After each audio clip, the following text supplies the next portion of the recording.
Why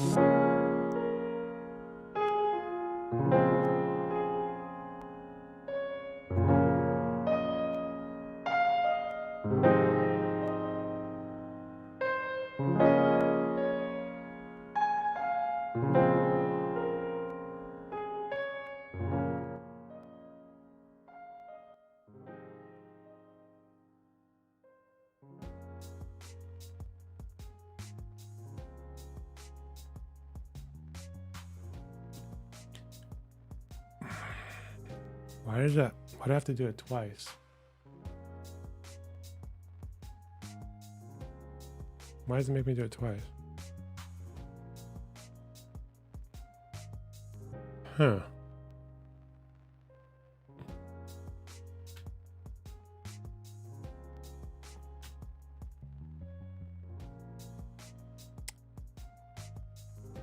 Why is it making me do it twice? Okay, hang on. I know what to do. You sound a little hoarse. Don't. You're a horse. Fucking. Go jump over a fence and then get shot when you fail. In a video game.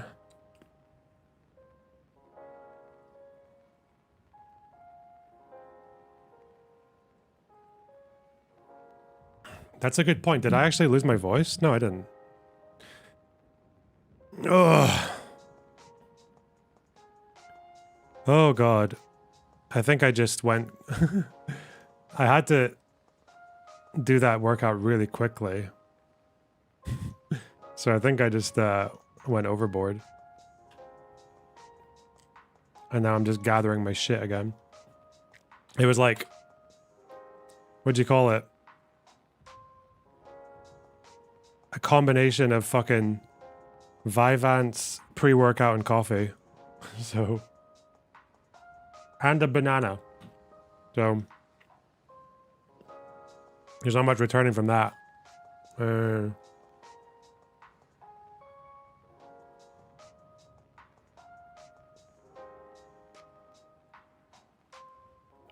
Fuck. I just want to watch drama content. I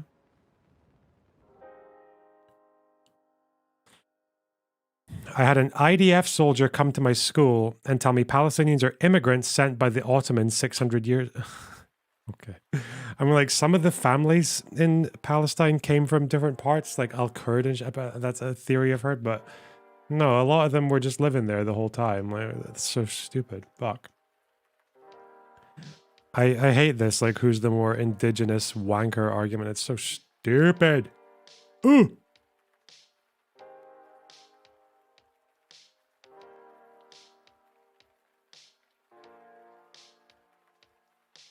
No, I didn't cover the UN death figures. But I have a feeling it's the same meme as before where they're saying it's actually just incomplete data. And then all the people are like, aha! Not actually 30,000 dead. Okay, I don't know. Mine came back during the Crusades. That's pretty cool. Oh, because you're a Christian. Nice. Where were they before? Did you see the clip of Hassan extolling the virtues of Wikipedia? One short clip before research. You can give me clips before research. I'm still eating my grapes. Put them in stream chat in the Discord.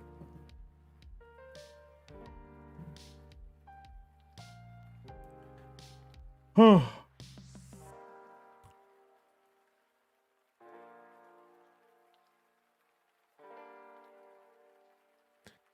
Oh my, you people asking me about the UN numbers are actually trolling me, right? You're trolling.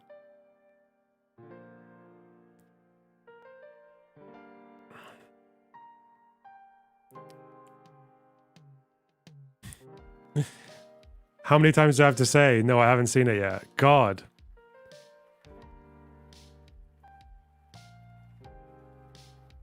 Okay, hang on. Ugh!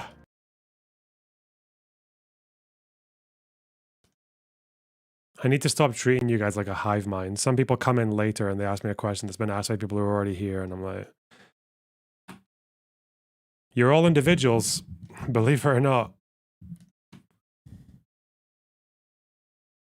What is this? But don't tell no lie about me, and I won't tell truth. Copyright. The fucking tweets. What's this? Is this just him looking at lots of Twitter threads? Oh, there's a news article occasionally. It's mostly... Okay.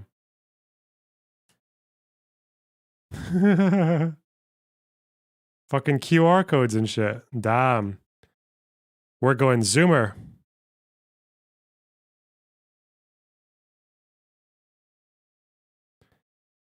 Okay. Is this the wiki thing? Oh, this is an old stream. Very old. I can't believe, when did Wikipedia become a scholarly source? I don't know. When you can literally click on the actual articles that link back to scholarly sources, or at least like news articles from the time, that's when it usually becomes a scholarly source, but who knows, dude? Anyway. Guys, I don't know if you knew this, but a lot of the stuff on Wikipedia, you actually have to link back to scholarly sources. So Stop saying scholarly sources. I'm gonna die. Oh god, how long's he got? 43 seconds out of 1 minute 20. Is he gonna say it again? You gonna say it again? anyway, it must be that Wikipedia is bad and for socialism, even though it literally is. Wikipedia is one of the best open source platforms out there, and its existence proves that open source platforms do work. Also, yes, you should be violent against imperialist forces in this regard. Just gonna put that out there. Also, everybody, donate to Socialist Wikipedia. Okay, if you want socialism to exist, you need to donate to Socialist Wikipedia.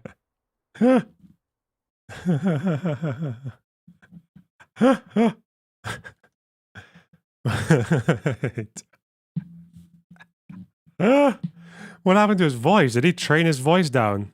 Like Voss style? He's got a very whingy voice in that, but it's kind of changed since then, isn't it? I guess he's getting older as well. Death threats, send me whatever, make fun of 50 million fucking different things. And then I post a picture of Ludwig's autistic fucking girlfriend crying on stream for attention because she can't raise money for her stupid fucking shows anymore. And then it's like, oh my God, this is too far. Like, bro, these people, like Ludwig has greenlit so much retarded shit against I don't know any of these people. What's he talking about? me. Like, he is such an invertebrate, like spineless fuck. It drives me insane that I have to treat him with kids gloves while he like green lights like every type of like thing against me. I can't.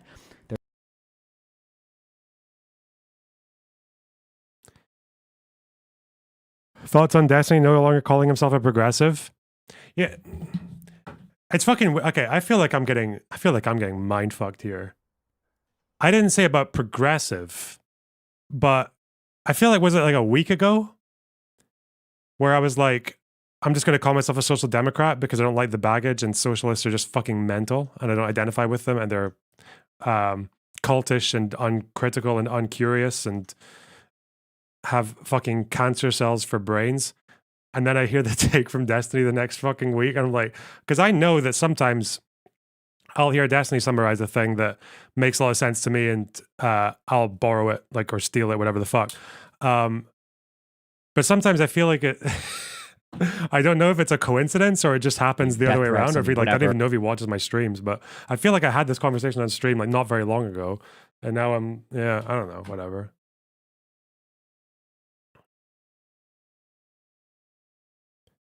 What makes you a socialist? You have to want to get rid of capitalism one way or the other, probably.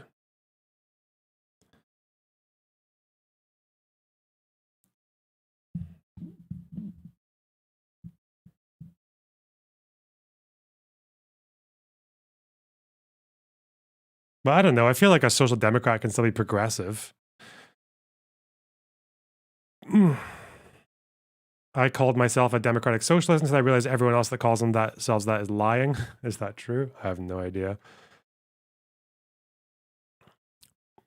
I mean, a democratic socialist is just a social democrat that wants to be more like sexy, right? That's with more socialist aesthetics, I guess. Isn't that the thing? Isn't that it? Bro, settlers are going fucking mental in the West Bank right now. They're actually like fucking football hooligans on steroids. They do this thing where when their side is losing, they go insane and kill people. But when their side's winning, they go insane and kill people. What?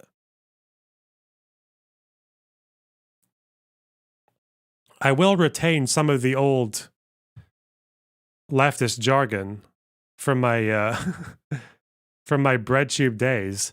The colonizer mindset is unreal.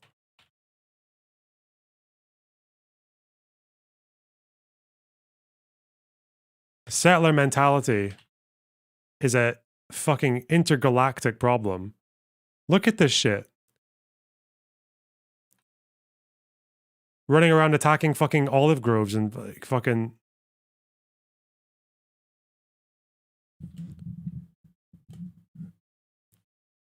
And they're also attacking aid vehicles again. Like, I think they've actually successfully stopped a few now, like properly, in a time when need is most dire. Fuck.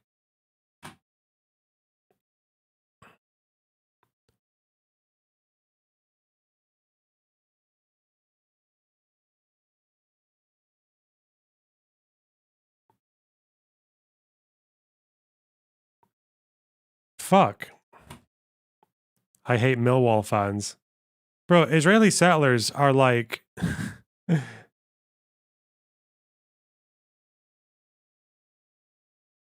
don't know. It's like if the Millwall fans just never ran out of cocaine and they just kept going and just got more and more fucking mental. It's like Millwall fans if there's a football game every day for 20 years. Eek.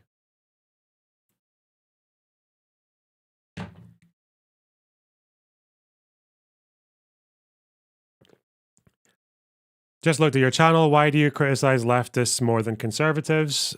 It's back and forth. The same reason I used to criticize conservatives more than leftists. I guess they just whatever fucking mood I'm in or whatever the discourse is.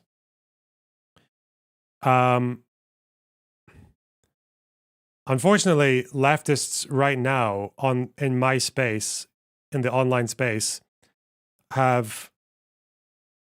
their behavior is so fascinating right now. Like the phenomenon of this new red-green alliance with Groypers getting thrown in there as well.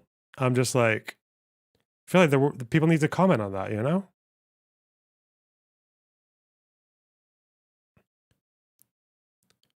I mean, conservatives are still a massive fucking problem. Like Trump supporters that's gonna be a whole thing soon when the election comes. Israeli settlers every now and then, like doing their shit.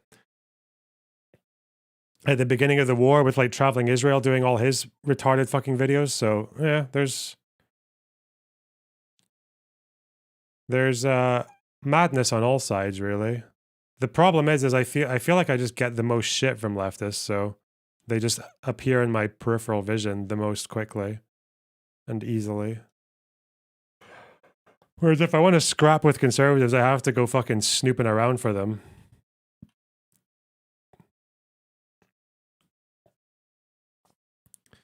Sometimes you have to criticize your camp more. I don't know if they're my camp, though.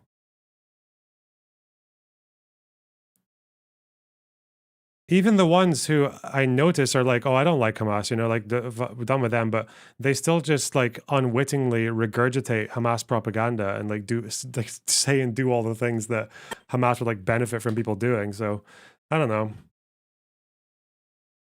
It's a difficult space to navigate. I just like to take it one day at a time.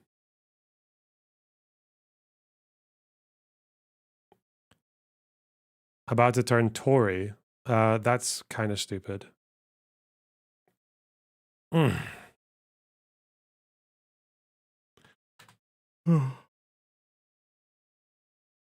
But that's the thing, though, is like when people see you deviate from the thing, that's what they say. They think you're becoming a conservative because they see everyone who doesn't stand in line as a conservative. Fuck.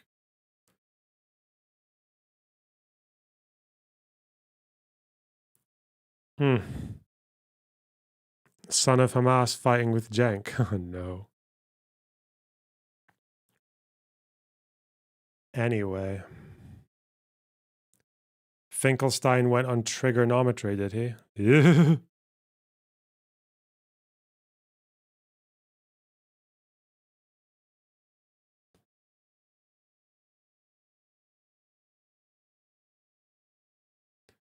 Oh.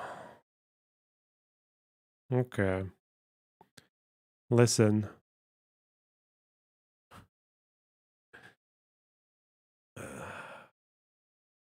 You bunch of fucking marauding cum bumpkins.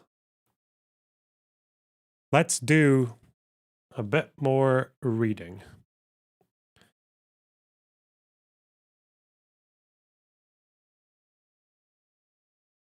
I feel like this Red Cross paper is pretty valuable.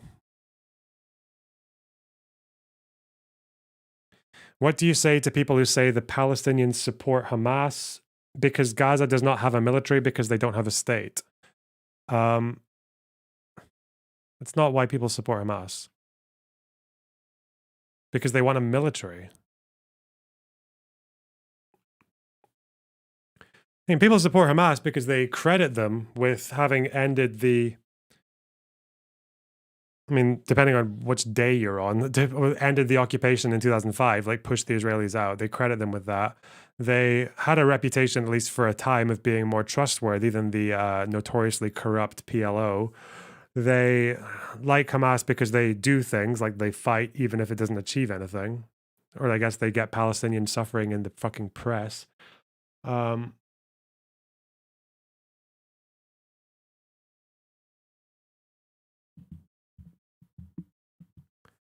Red Eye Orb, thanks for the $5. Leftist converting to Islam soon, must subscribe to current thing.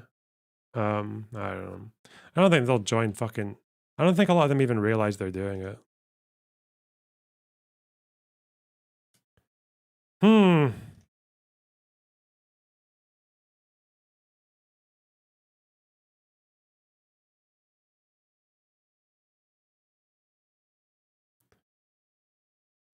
Okay. So we've done participation in hostilities. We did all that. We did temporal scope of loss of protection. Did we do that? Did we? Loss of protection, was that part of it? 69 to 85. I think that's what I wanted to do, wasn't it? Hmm. Would you keep your opinion if you were in Rafah right now? What opinion? Which one? I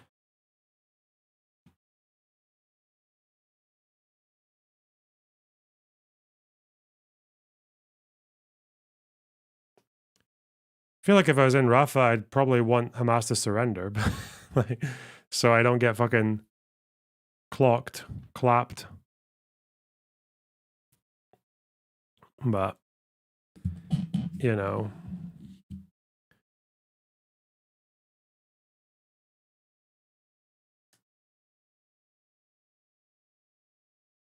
but I don't know. Maybe I would have probably just joined Hamas by now if I was living there, because it's not as if there's much else to do in the Gaza Strip, and you know you're gonna grow up and you're gonna know at least a few people who died, or you're gonna have PTSD from the bombings and shit like that. Yeah, maybe. It's hard to say what you would do because it's such an unimaginable situation, but it doesn't make Hamas good, believe it or not.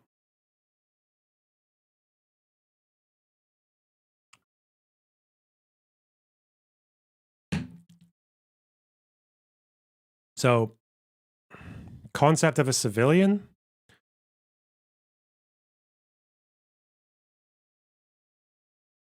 I think I want to do this last bit about loss of protection. What does a motherfucker have to do to lose protection? That might be important to know. Whoa.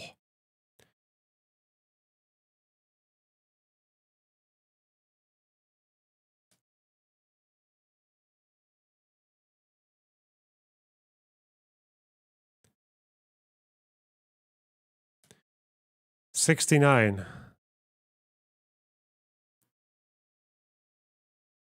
Don't say it.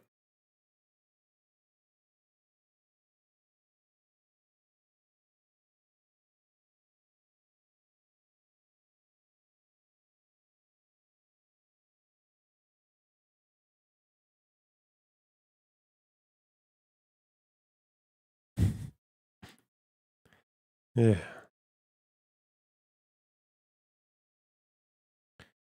Ugh.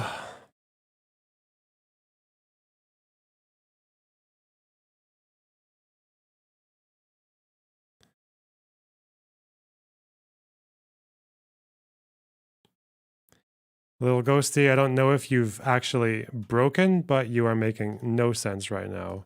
Speak in full sentences, please.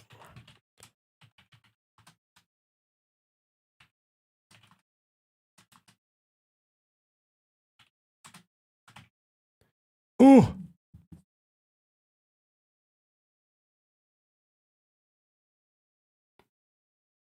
God.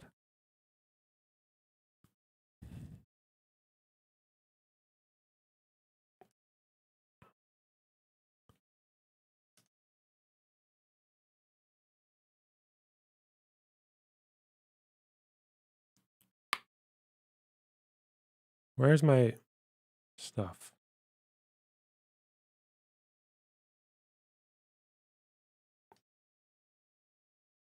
Have you seen the pro NATO video by Destiny? Well, all of them. Every last stinking one of them.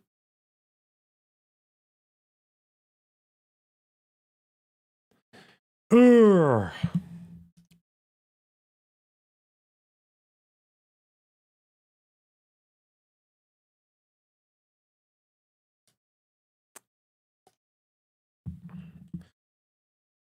Only one Twitter tab and you call that research. True. Under customary and treaty IHL, civilians lose protection against direct attack either by directly participating in hostilities or by ceasing to be civilians altogether, namely by becoming members of state armed forces or organized armed groups belonging to a party to an armed conflict. In the view of serious consequences for the individuals concerned, the present chapter endeavors to clarify the precise modalities that govern such loss of protection under IHL. The following sections examine the temporal scope of the loss of protection against direct attack, the precautions and presumptions in situations of doubt, the rules and principles governing the use of force against legitimate military targets, and the consequences of regaining protection against direct attack. What are we reading from? International Committee of the Red Cross. Guidance on the notion of direct participation in hostilities. My voice actually did disappear. What the fuck? Do you plan on playing guitar on stream and talking about theory? I don't plan on it, but I'm sure I will one day.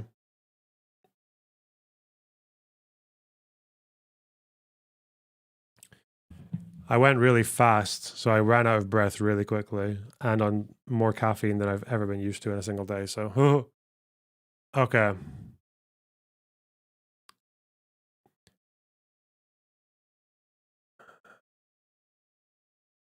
In line with the aim of interpretive guidance, this chapter will focus on examining loss of protection, primarily in case of direct participation in hostilities, but also in case of continuous combat function, members of organized armed groups, as the latter concept is intrinsically linked to the concept of direct participation in hostilities. It will not or only marginally address the loss of protection in the case of membership in state armed forces, which largely depends on criteria related to direct participation in hostilities such as formal recruitment, incorporation, discharge, or retirement under domestic law. Subject to contrary provisions of IHL, This does not exclude the applicability of the conclusions reached in section 7 to X, members of state armed forces as well.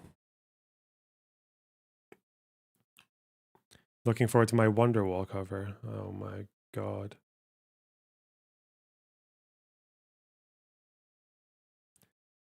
Temporal scope of the loss of protection. Civilians lose protection against direct attack for the duration of each specific act amounting to direct participation in hostilities, whereas members of organized armed groups belonging to a non-state party to an armed conflict cease to be civilians and lose protection against attack for as long as they assume their continuous combat function. Civilians. According to treaty and customary IHL applicable in international and non-international armed conflict, civilians enjoy protection against direct attack unless and for such time as they take direct part in hostilities. Civilians directly participating in hostilities do not cease to be part of the civilian population, but their protection against direct attack is temporarily suspended. The phrase unless and for such time clarifies that such suspension of protection lasts exactly as long as the corresponding civilian engagement in direct participation in hostilities. Okay.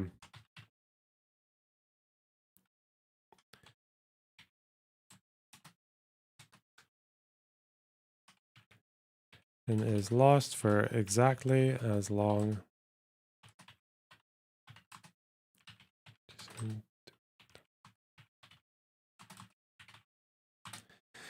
This necessarily entails that civilians lose and regain protection against direct attack in parallel with the intervals of their engagement in direct participation in hostilities, so-called revolving door of civilian protection. TLDR, the way they write this,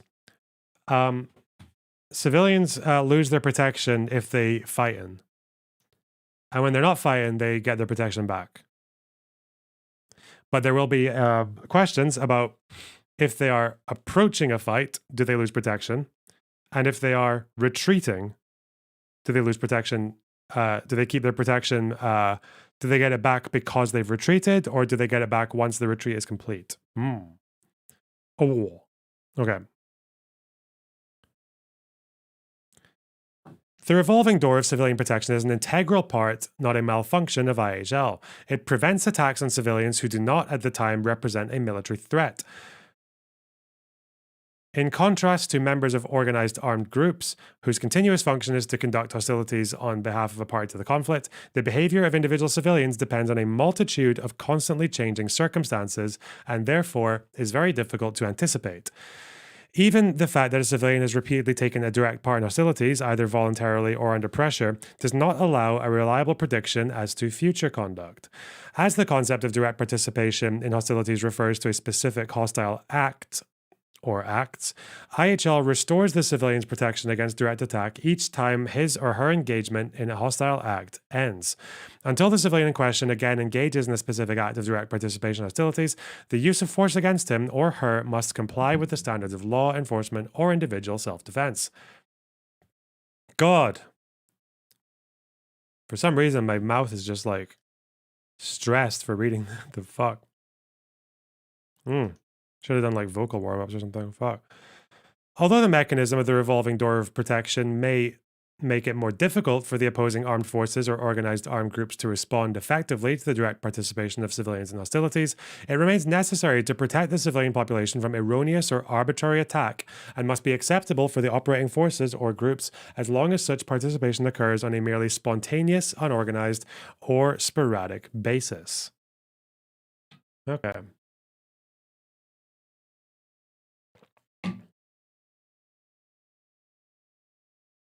Are people fucking singing Oasis in the...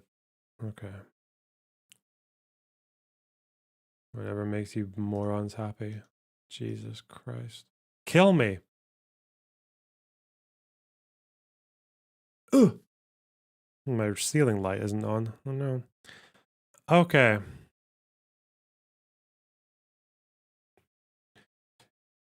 Members of organized armed groups. That's you guys.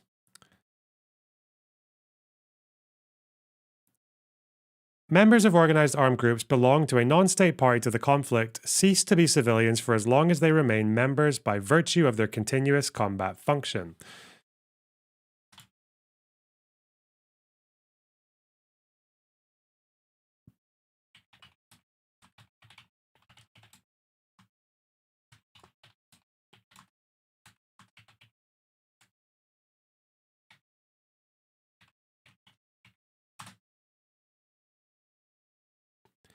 continuous combat function, it means that they are perpetually engaged in hostilities. It means that, like, if you are a militant, if you're a part of the Al-Qassam brigades or the Al-Quds brigades, it means that you are, just because you go home at night to your family doesn't stop you being a target, because you're going to wake up the next day and either like engineer building bombs, or you're going to launch rockets, or you're going to maybe, even if you go to your day job, like working in the police or whatever the fuck, you're still going to have times, like spaces where you're still monitoring the border, conducting ambushes, planting explosives, like all this kind of shit, right?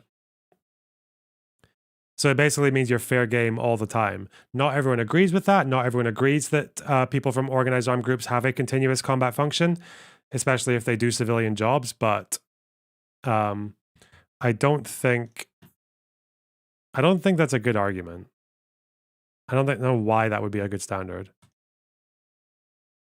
And then, out of nowhere, then out of the blue, my name gets brought up. Destiny. Destiny. Destiny. Not in a big way. I always Who the fuck is this guy, man? I thought he was just like a big normie and shit. And then, how do you fucking... Okay. All right. wondered how many views you'd get if you were ugly. But then I watched Destiny stream. That's an easy copy paste to Reddit roast. Whatever. Yeah, no, thanks. Just my name getting brought up. Guys. But, you know. Guys, chat, I could pull the whipcord, chat. I could pull it. Guys, if you want to support this event, this costs a shit ton of money, but it can all be paid back. Chat, guys, I'm gonna pull it. Chat, Copyright. I'm gonna pull it. Chat, I'm gonna pull it. Am I gonna be reimbursed for the firearms stream? Yeah, we can reimburse you. When it comes time to take a side, You gotta reimburse every streamer, however much it costs them. Reimburse. Oh shit. Okay, don't even say. Ludwig doesn't take stances. Did you see there's an LSF post already? People are very mad at me. About what? Ludwig will be like, yeah, guys, I'm on every side possible. Why are they mad at you? Don't worry about it. We'll talk about Are they it. actually? Oh, that's Esfand, mad. the He Warcraft took guy. down a story See what this fucking What is the hardest job on earth?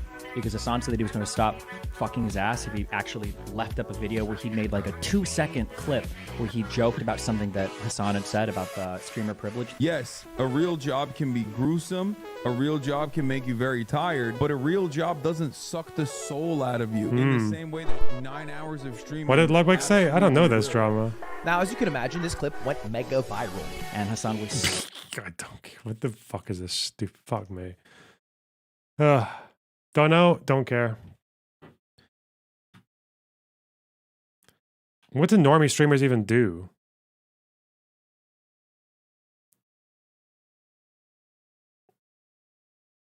Do they just kind of sit there and do normal stuff? Like, okay. Play video games. I guess XQC is like is he a normie streamer? Does he count as that? He has a less normie vibe, XQC. He's got a very weird Destiny compared them to Palestinians. Yeah, okay. Aren't you a normie? Not really, no. I'm not saying it's bad to be a normie. I just don't identify with them. I don't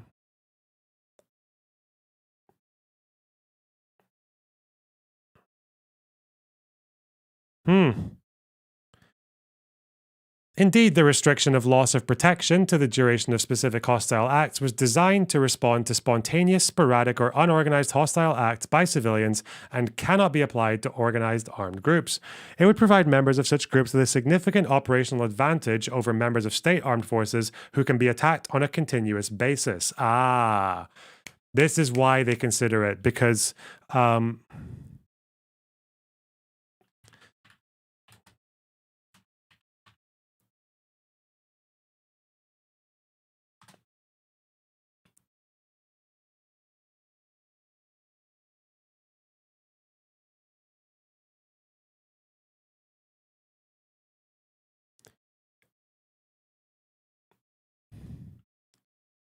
this is a good quote, because the human rights report for the Great March of Return just completely writes this bit off, this continuous combat function. They just don't apply it.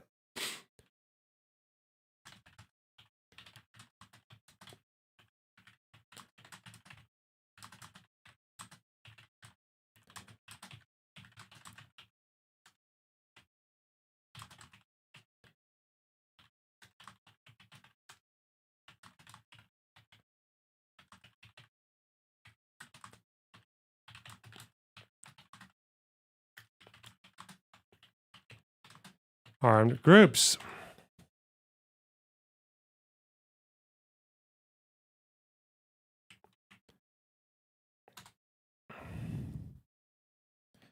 Members of armed groups retain continuous combat function because otherwise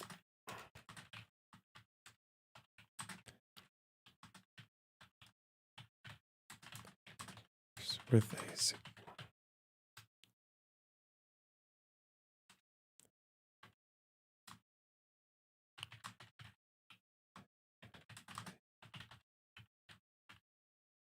No, I have not seen Second Thoughts Hezbollah video. Sorry. I'm busy.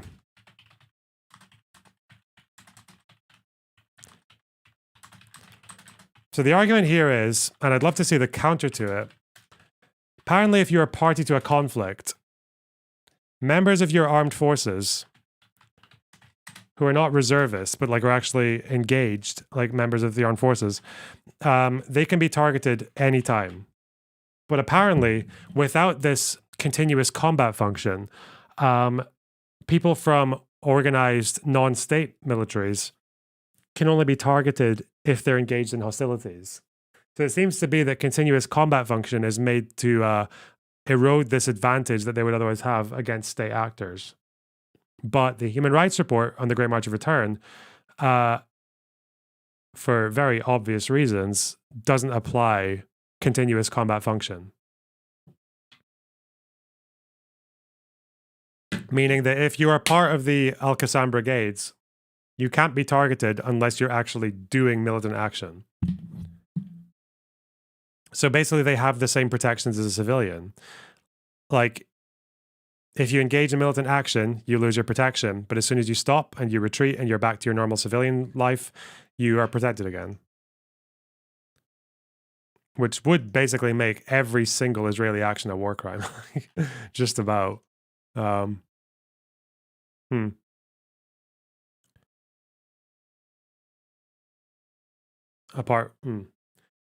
do you think about that? I don't know why they wouldn't be combatants permanently if their opponents are. I don't get that. What does it mean as soon as you stop? The instant? No. Not as soon as you stop, not the instant you stop, but the instant that you have that you've transitioned into civilian life. So if you say like you attack a fucking Israeli watchtower, you're in hostilities. And when you retreat, you are still in hostilities. But when you get back to your house and you go back out and work your job at the fucking office, then you're a civilian again. It's like the revolving door. This is what they're saying. Yeah. That's the guidelines. But retreating without surrendering is still, you're still a target. It's like a military retreat.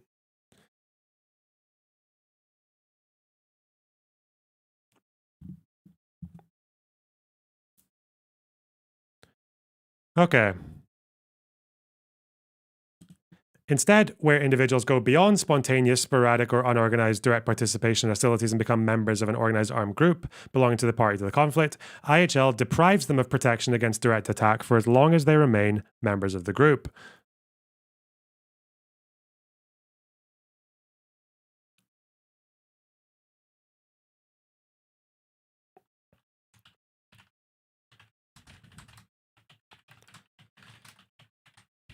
For as long as... Now, what's interesting here is that the UN report acts as if this is disputed. So maybe this is just a legal opinion from the ICRC. Because these guys are saying IHL is like, they're acting like it's settled. Unless that's a recent thing? We'll look into that. Maybe things changed. Maybe someone's lying. Maybe this is just an opinion. Who knows? One of many. In other words, the revolving door of protection starts to operate based on membership. As stated earlier, membership in an organized armed group begins in the moment when a civilian starts de facto to assume a continuous combat function for the group and lasts until he or she ceases to assume such function.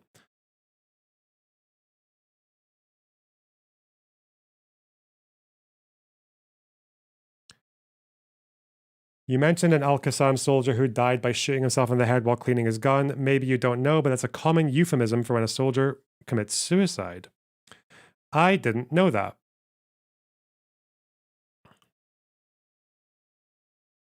How does one know when that's happened? Somehow, Israeli intel seems to know.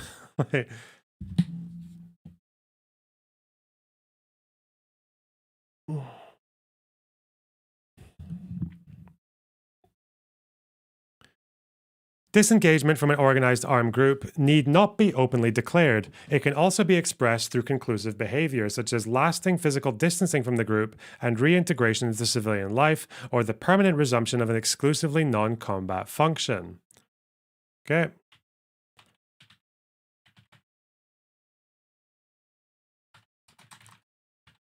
Openly declared.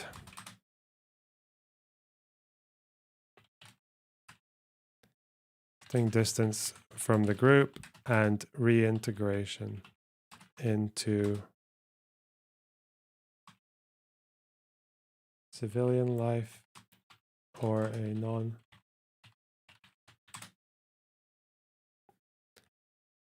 In practice, assumption of or disengagement from a continuous combat function depends on criteria that may vary with the political, cultural, and military context. That determination must therefore be made in good faith and based on a reasonable assessment of the prevailing circumstances, presuming entitlement to civilian protection in case of doubt. Hang on. I hope this isn't just the legal opinion of like an isolated body. Fuck. Wait, what? Why? Here we go. This is interpretive guidance, ICRC. Do they tell you if this is just opinion or if this is from individuals or from the ICRC in general? Or is this authoritative statements on IHL?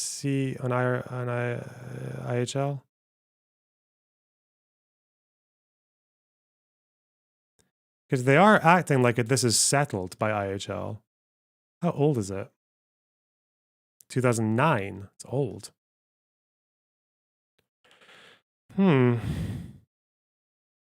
Oh.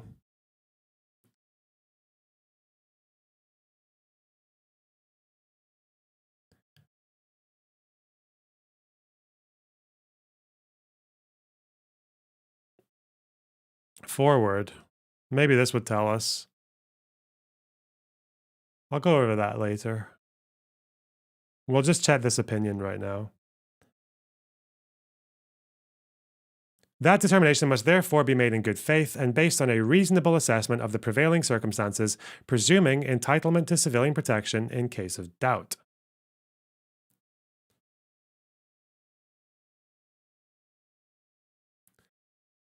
Under customary and treaty IHL, civilians directly participating in hostilities as well as persons assuming a continuous combat function for an organized armed group belonging to a party to the conflict lose their entitlement to protection against direct attack.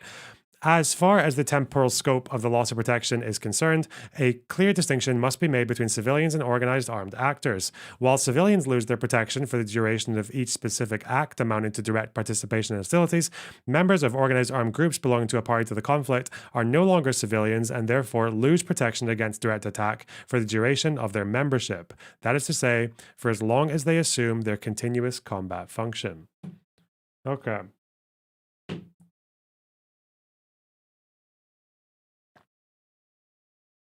Well,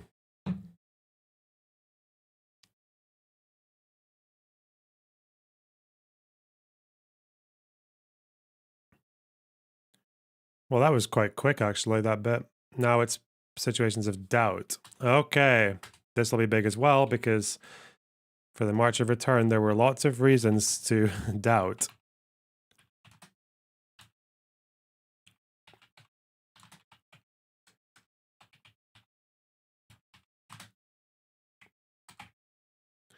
All feasible precautions must be taken in determining whether a person is a civilian, and if so, whether that civilian is directly participating in hostilities. In case of doubt, the person must be presumed to be protected against direct attack.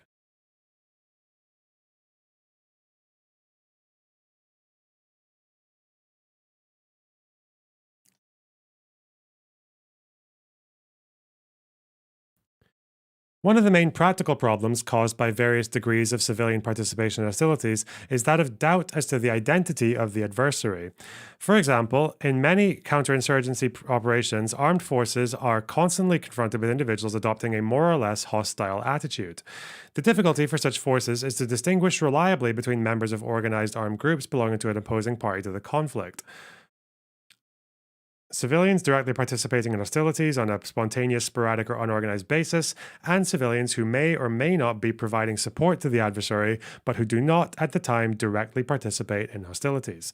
To avoid the erroneous or arbitrary targeting of civilians entitled to protection against direct attack, there must be clarity as to the precautions to be taken and the presumptions to be observed in situations of doubt.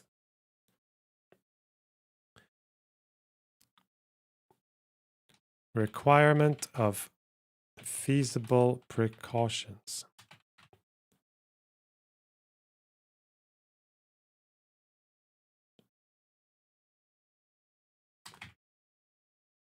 Prior to any attack, seems easy to be taken advantage of. Well, no, the thing is if you're assisting someone, but you're not in hostilities, like if you're sheltering a Hamas fighter in your house, you might not be engaged in hostilities, you're still a civilian, but you could become part of a proportionality analysis.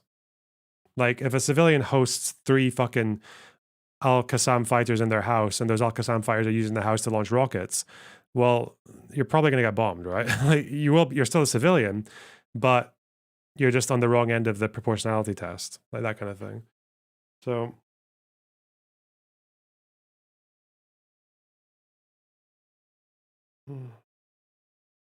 anyway,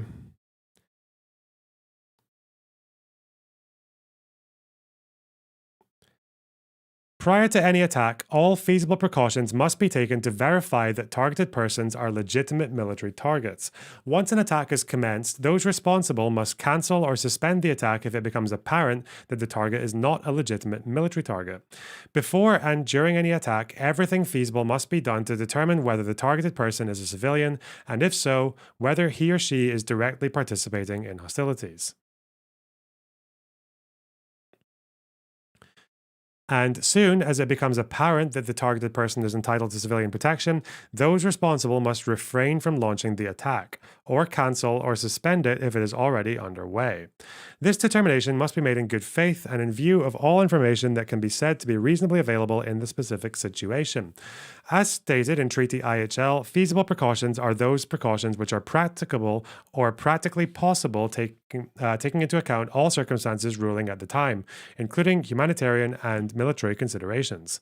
In addition, a direct attack against a civilian must be cancelled or suspended if he or she becomes hors de combat. Let's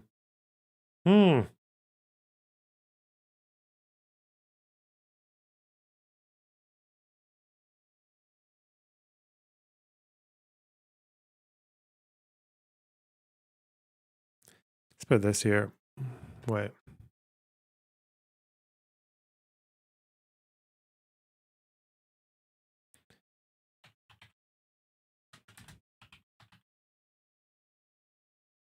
Attacks must be suspended. Target is not Do you research Israeli actions to this degree? Is your hyperfixation exclusively towards actions of Palestinians? This event involves Israeli actions, you fucking idiot. What are you talking about? We're talking about people who need to suspend their attacks if their target is not legitimate. And we're talking about an event where a bunch of people who were fired on were civilians. And the entire debate is whether or not those people had their civilian protections in place or didn't. Okay. Fuck me. Oh. Sorry, I just joined. That's okay. I'm so snappy. God.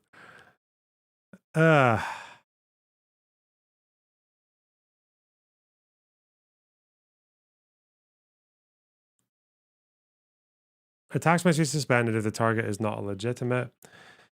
Oh.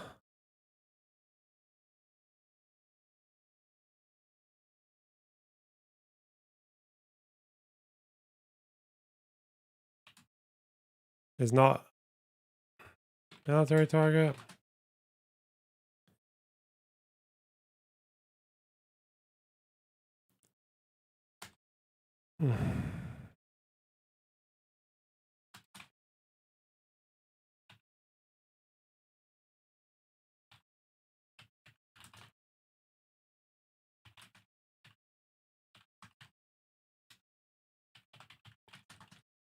And also, what precautions could be taken in this particular situation? I wonder if they give examples of that. Like, are you let off the hook? Because I know that the Geneva Convention is basically if you're in doubt, they're a civilian. But what if you just have, like, no way of knowing? Like, you know that, yeah, fuck. I guess that would be based on their conduct. If you don't know, you'd have to judge based on their conduct, because then they would lose their protection.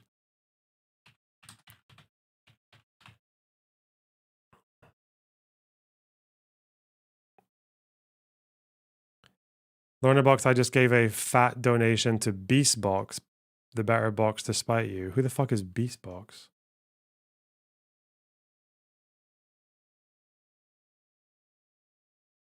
Give your thoughts on this thread. No, not right now. Beast Bros. That's not his name. He's not called Beast. Why did you call him that? Good. You don't need to. That doesn't spite me at all. Good.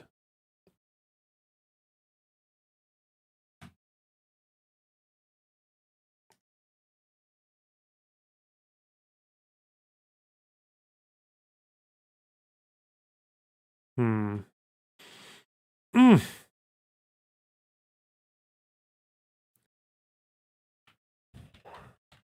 Civilian protection.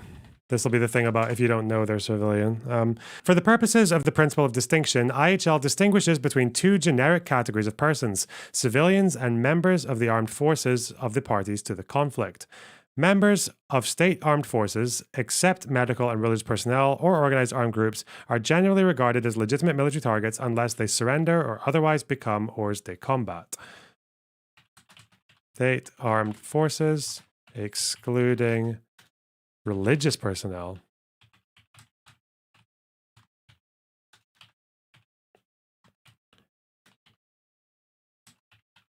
Groups generally regarded as legitimate military targets unless they surrender or otherwise become hors de combat.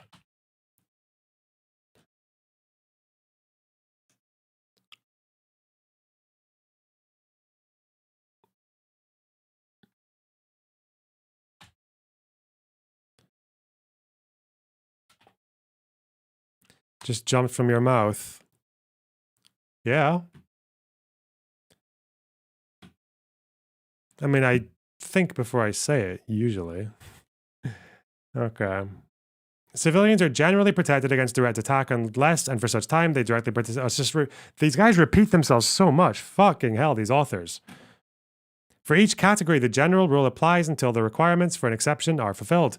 Consequently, in a case of doubt as to whether a specific civilian conduct qualifies as direct participation in hostilities, it must be presumed that the general rule of civilian protection applies and that this conduct does not amount to direct. Okay, so you have to have no doubt. Case of doubt, the person must be assumed to be a civilian in and not engaged in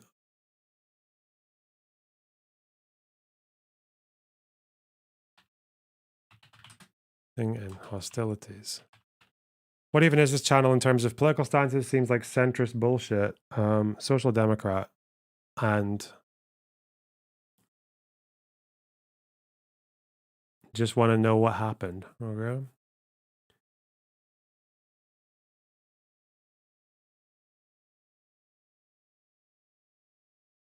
I can introduce you to an actual centrist and see what they're like.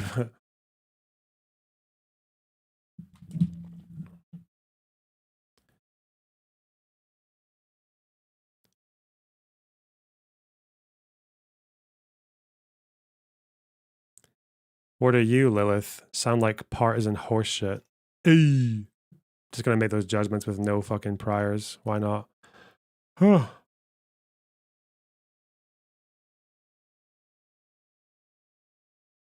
Democrats aren't leftists, so I guessed it.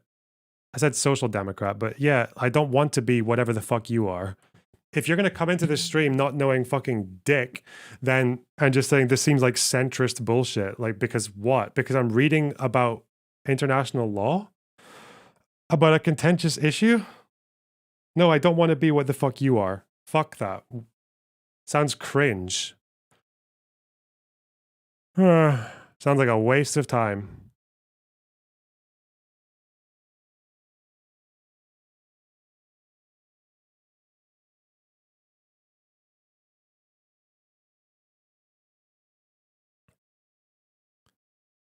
Oh.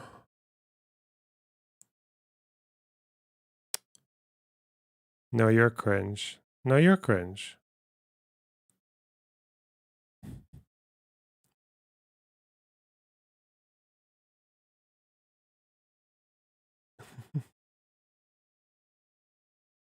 Okay. The presumption of civilian protection applies a fortiori. Okay. In case of doubt as to whether a person has become a member of an organized armed group belonging to a party to the conflict. Obviously, the standard of doubt applicable to targeting decisions cannot be compared to the strict standard of doubt applicable in criminal proceedings, but rather must reflect the level of certainty that can reasonably be achieved in these circumstances. In practice, this determination will have to take into account, inter alia, the intelligence available to the decision maker, the urgency of the situation, and the harm likely to result from the operating forces or to persons and objects protected against direct attack from an erroneous decision. The presumption of civilian protection does not exclude the use of armed force against civilians whose conduct poses a grave threat to public security, law and order, without clearly amounting to direct participation in hostilities. In such cases, however, the use of force must be governed by the standards of law enforcement and of individual self-defense, taking into account the threat to be addressed and the nature of the surrounding circumstances.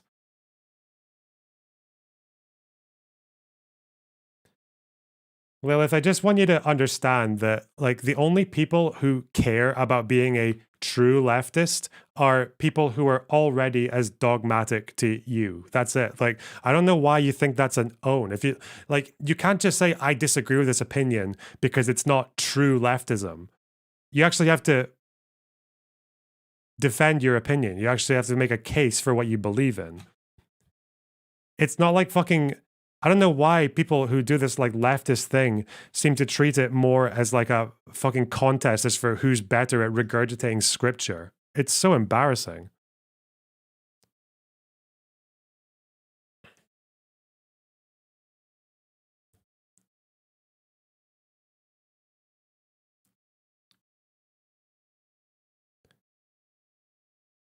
Hmm.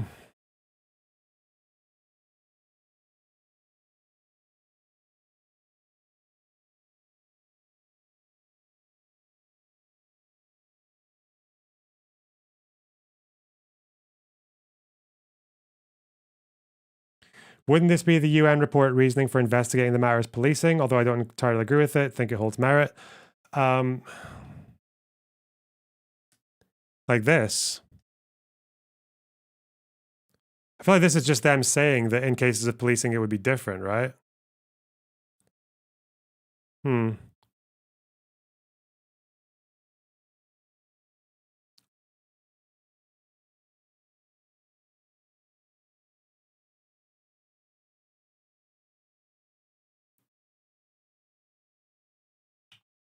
Assumption of civilian protection does not exclude armed force against who pose threats to public security or law and order. Order? Yeah, because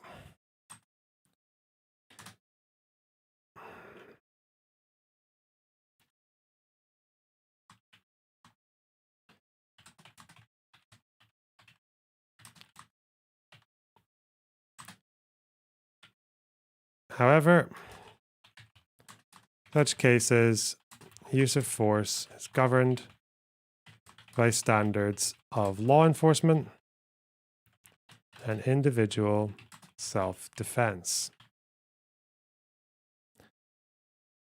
Yeah, so it's basically saying that you can still use armed force against a protected civilian, even if they're not taking part in hostilities. But you would do that under a law enforcement paradigm, not a IHL paradigm, not a laws of armed conflict. That's what you would do.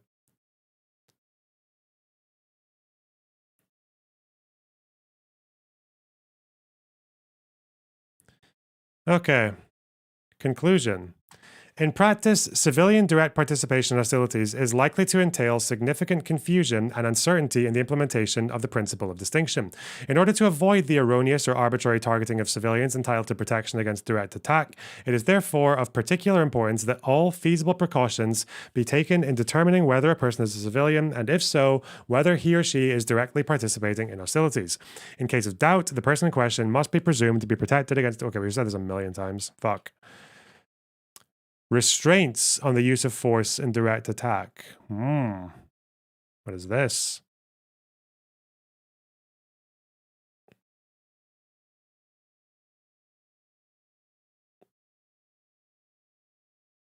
Oh, there are examples, so that might be valuable. Regaining civilian protection. Da da da da. Oh yeah, it's all useful.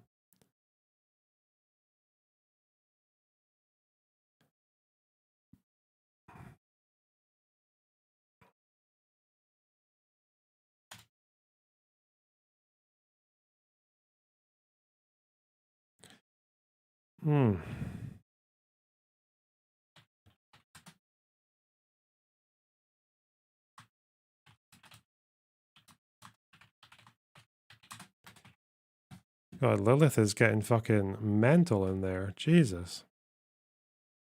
Oh. Oh.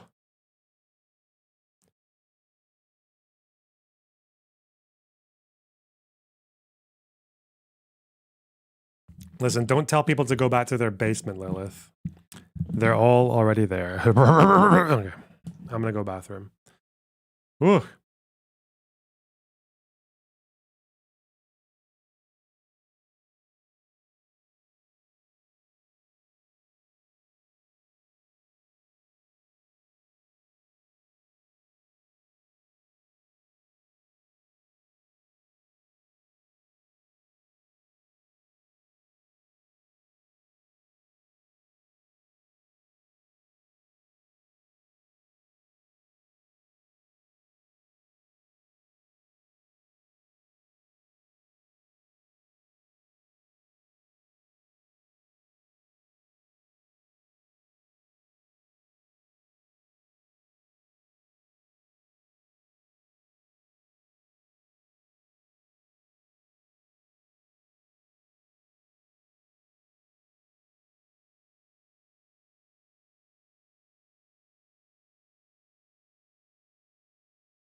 Ooh.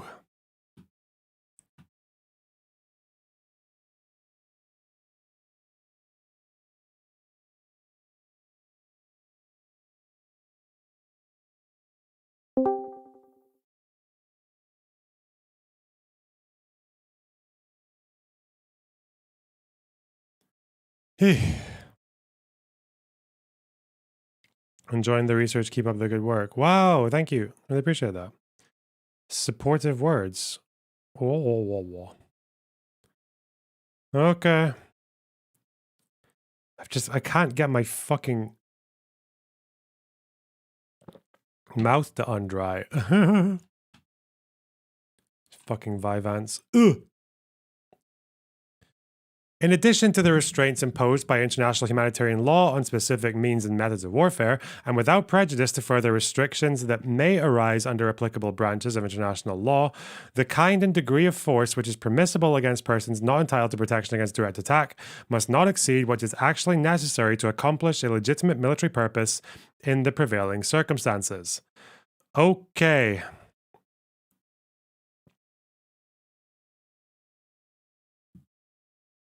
Do you guys want me to debate this person? I don't think this person's going to debate.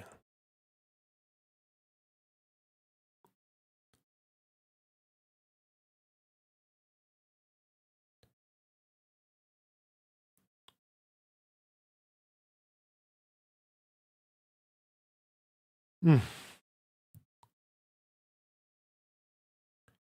think this person's argument began and ended at Eurocentrist and not a leftist.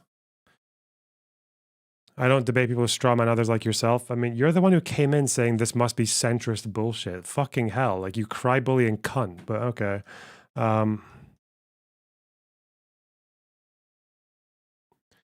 Loss of protection against direct attack, whether due to direct participation in hostilities or continuous combat function, members of organized armed groups, does not mean that the persons concerned fall for outside of the law. It is a fundamental principle of customary and treaty IHL that the right of belligerents to adopt means of injuring the enemy is not unlimited. Indeed, even direct attacks against legitimate military targets are subject to legal constraints, whether based on specific provisions of IHL, on the principles underlying IHL as a whole, or on other applicable branches of international law. This part is boring. Oh, God. Fuck me. I really just want to shout at someone with half of my voice. No fucking energy. Oh, God, a bit of yin and yang. Let's go. No. Ugh. Debating people is stupid and pointless. Shit talking in chat, though. That's where the point is. Let's go. That's what everyone needs. That's the talking broke. Whatever the fuck you're doing, that's the praxis.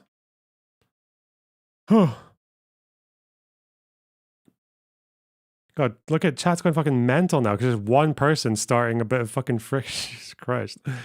At least I'm getting my message out there to new people. What message? Your message is,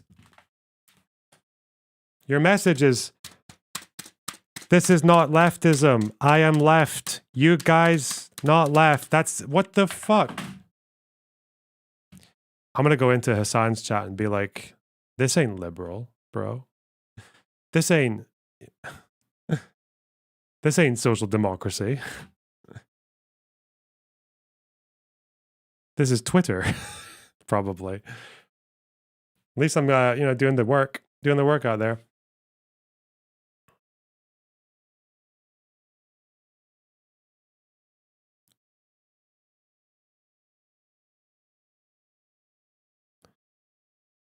Oh.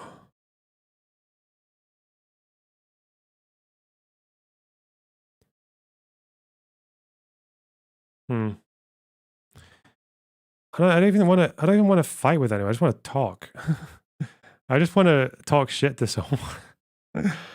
I'll actually, if any of you just want to propagandize while I sit back and like chill, feel free, because fuck this, man. This part is so boring.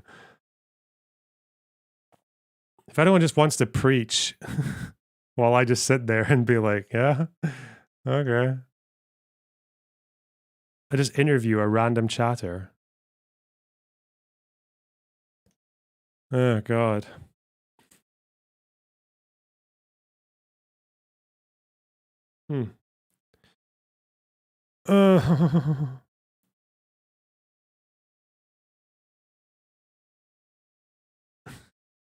I'm fucking dying.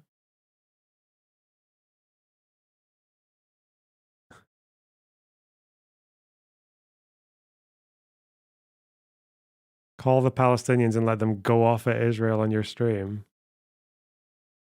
Yeah. I mean, Sev does that sometimes. Okay. I'm trying to. Don't. What's happening?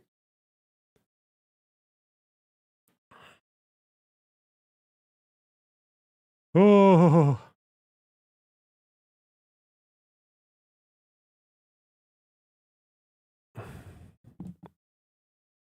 Okay.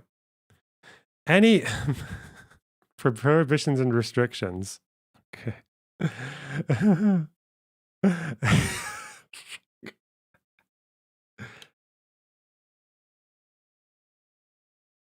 You realize you guys are just feeding an attention seeker, right? Like you're all losing this debate right now.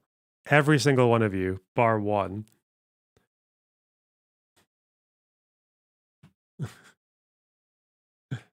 You're all getting mogged. Every last one of you.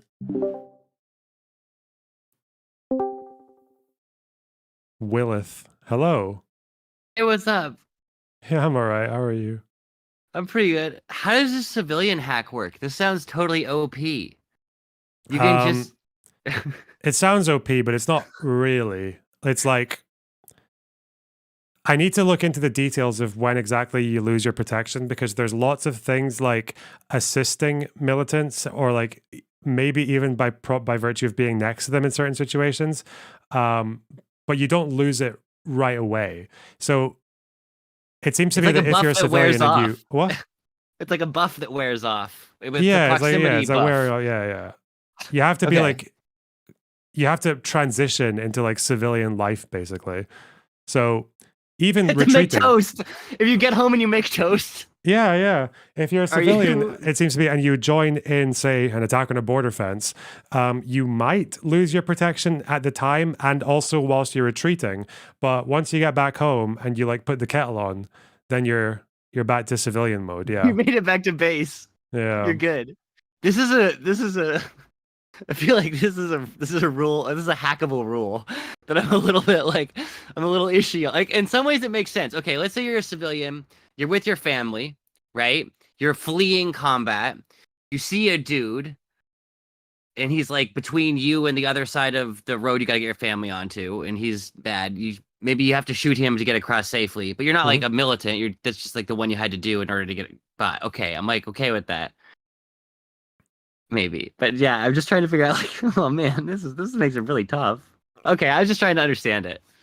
Yeah, the part I'm most confused about is what you actually need to do to participate in hostilities. Like, because there's so much to do with like what level of assistance you're giving. Because the way I understand it now is if you're like, if we just assume, because I don't even know if this is a given, but let's assume the border fence is a military target, like it's a protected Yeah, we bit can of grant property. that.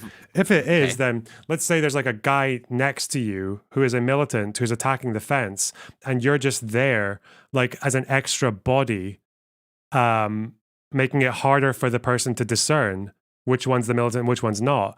Then does that make you part of hostilities? I mean, I can see why, like someone using like throwing stones at the fucking snipers or using the burning tires. I understand that part, but people who are just kind of there in the area, I don't really know if that counts as assisting or not. Assuming all the prior stuff is true.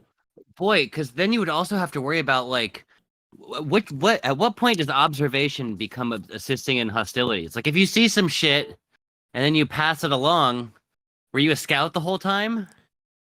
I feel like that's another like. Yeah, like I think they do talk about, I feel like I just need to see examples because they give you examples, but none of them help with this particular situation, right? So one example is if you deliver weapons to the front line, that's hostilities, right? Like that's straight up because you're about that makes to, sense. Yeah. But if you deliver weapons to a depot that's about to get shipped to another depot that might get sent to the front lines a day later, you're not in hostilities. So Really? yeah. Has to be direct, yeah. Oh wow! So any secondary support function, you're Gucci. You're like, that's pretty interesting. Even if you're directly transporting munitions. So if you're directly transporting munitions to like the base before the front, you're okay, as long as somebody else picks it up and then takes it from there to the front. Yeah, I think it needs to have like a direct link, yeah. I'm just giving you shit to poke at.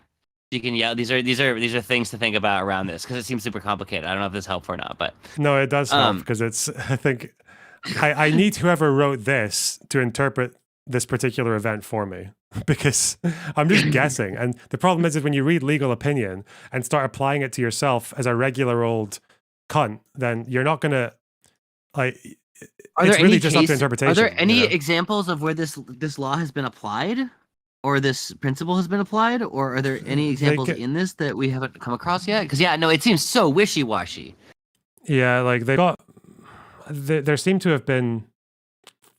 They give examples, but I don't think they've actually got case law on this. They might, but where would you? Because law, like, unfortunately, the only that I know of, the only mainstream fucking wars that we know about that involve a state versus a non-state military is fucking Israel. And they don't cooperate with any of these investigations, so we don't know. What about in Iraq or in Afghanistan? What against the insurgents? Yeah, could there possibly be? Did the U.S. let it? Did we let ourselves get dragged to court over any of this? Well, no, obviously. Yeah. How did that go? I'm realizing as I say this out loud. America doesn't answer to the law. America is the law, unfortunately. Okay. Sorry. I'm just, I'm just trying to poke around this subject, see if I find any Jenga bricks that are loose here. Yeah, I welcome them.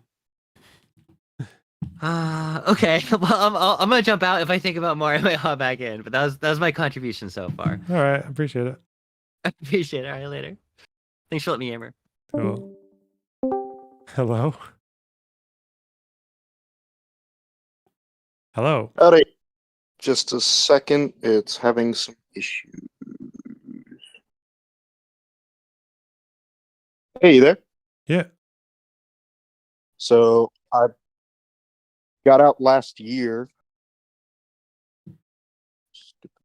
From where? From the Army. Sorry, I was having double play because the stream was still playing. I just closed it. So it's the way that the support staff, because I saw you were talking about that, works is if they are contractors and they have to be out of direct line. So effectively, even at the front, cooks are fine as long as they're not uniformed personnel. Things like that are fine. If you're delivering munitions to the front, you can be a target, depending on the thing. Not always. It depends.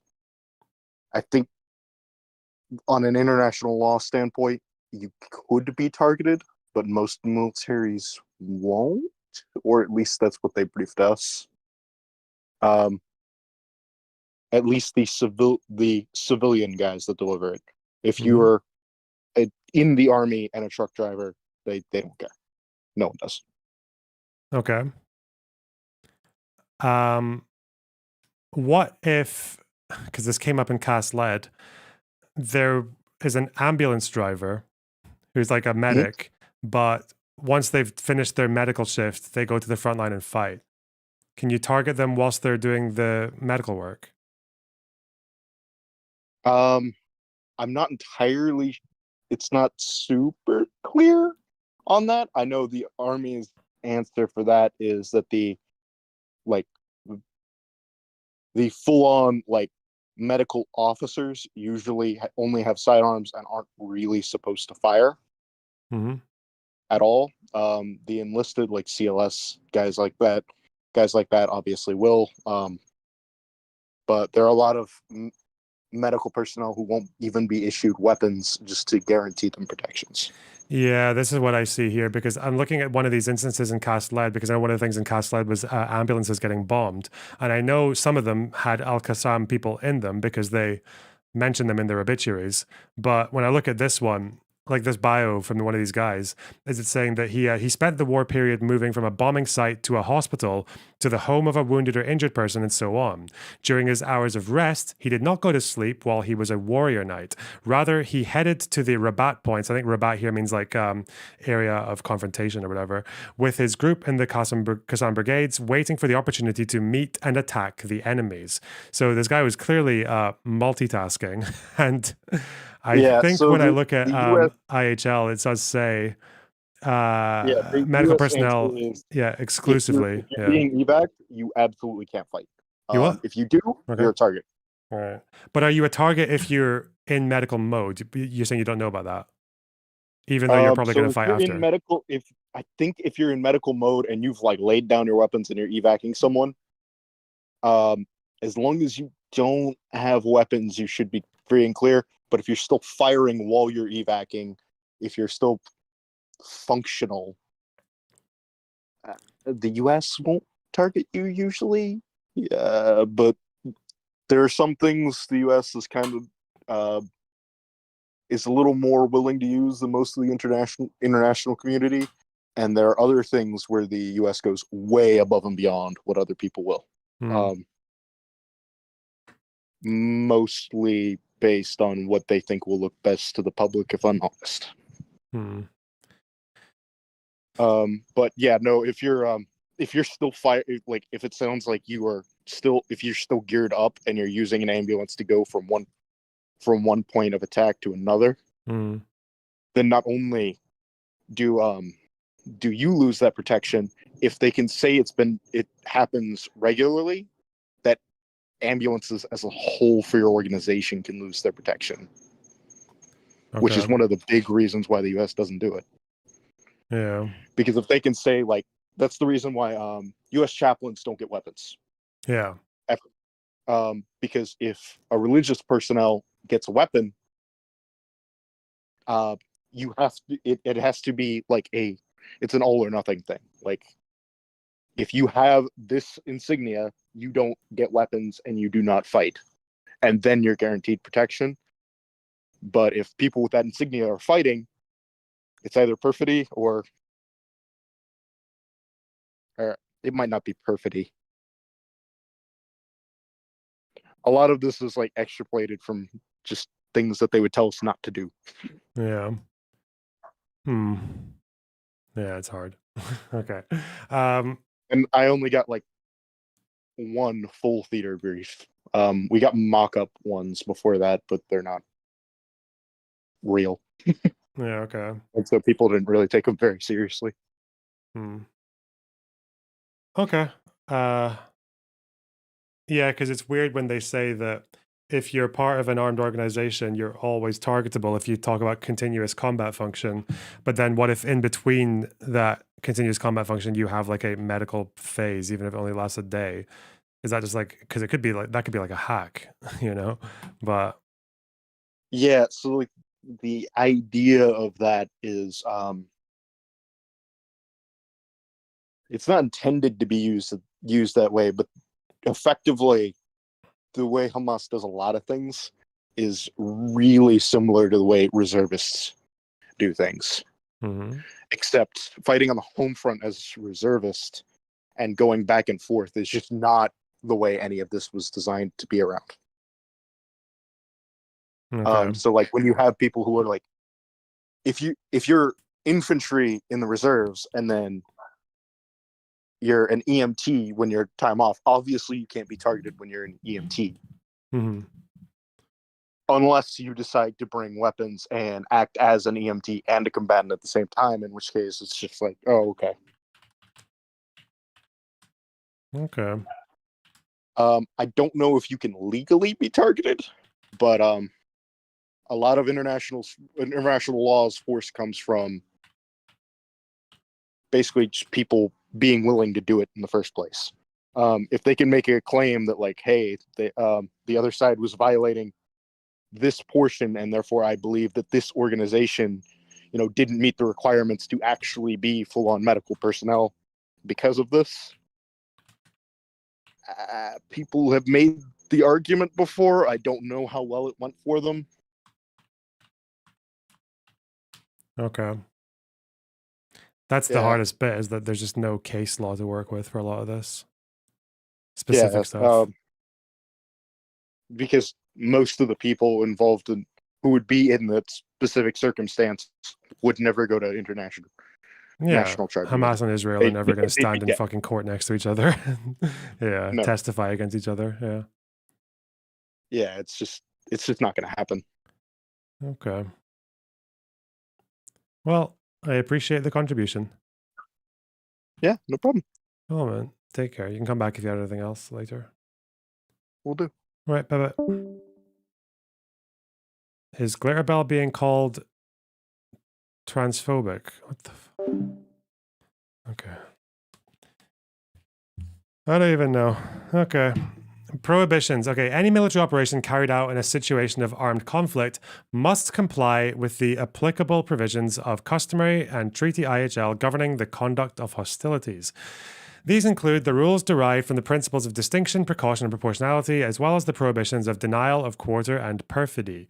They also include, I love that word, they also include the restriction or prohibition of selected weapons and the prohibition of means and methods of warfare as a nature to cause superfluous injury or unnecessary suffering.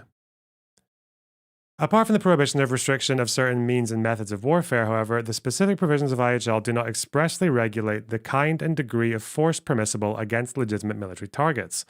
Instead, IHL simply refrains from providing certain categories of persons, including civilians, directly participating in hostilities, with protection from direct attacks, that is to say, from acts of violence against the adversary, whether in offense or in defense. Clearly, the fact that a particular category of persons is not protected against offensive or defensive acts of violence is not equivalent to a legal entitlement to kill such persons without further considerations.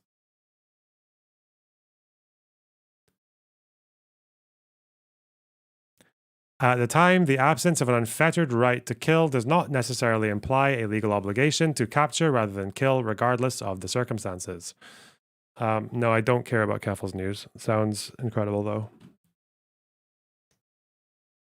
I feel like when there are enough people involved in doing the accountability, blah, blah, I'm just like, don't, whatever.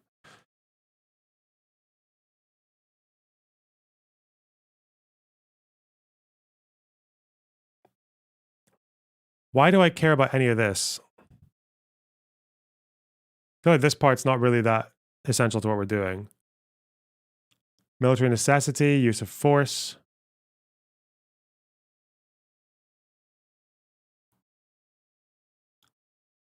Precise amount of force. This all to do with like proportionality and shit, isn't it? Assessment, operational, contextual circumstances.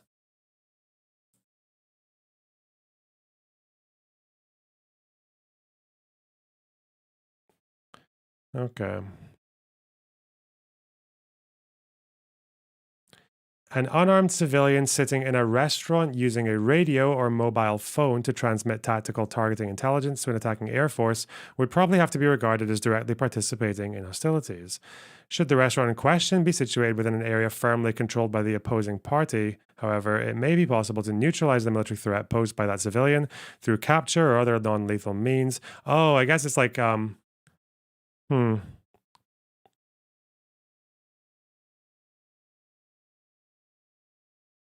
Maybe that does matter.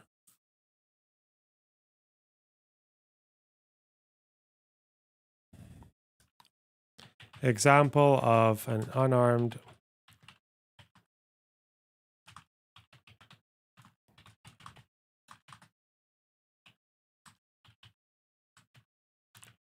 intelligence to an attacking air force.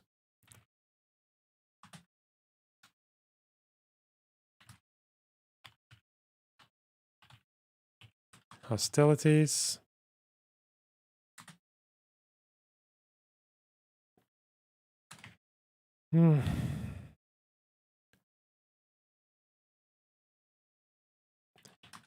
possible to realize the threat through non-lethal. Yeah, so they're saying that like if you can use non-lethal means to neutralize a threat, you should basically. Is that the idea? Which would actually have implications for the IDF border sniper elites wankers.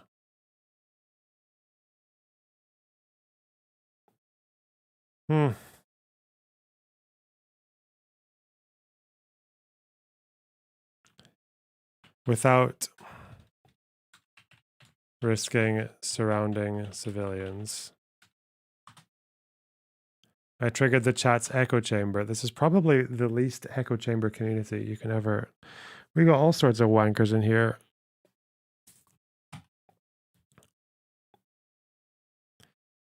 Probably the only functioning Discord with its that seems to have a healthy number, a healthy proportion of both Zionists and anti-Zionists, which is pretty incredible. But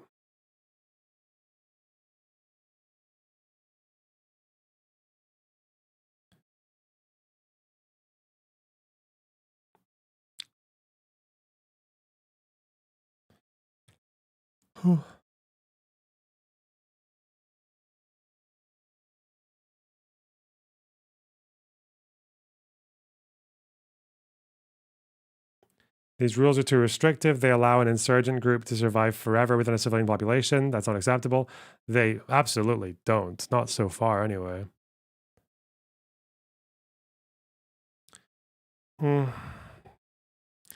Similarly, under IHL, an insurgent military commander of an organized armed group would not regain civilian protection against direct attack simply because he temporarily discarded his weapons. Ooh, wah, wah, wah, wah, wah.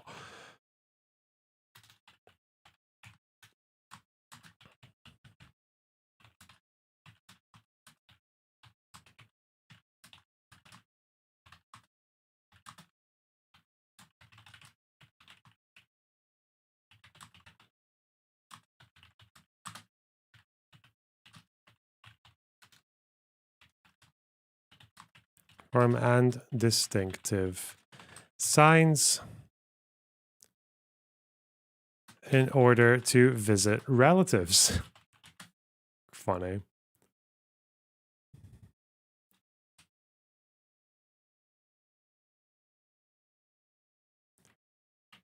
However,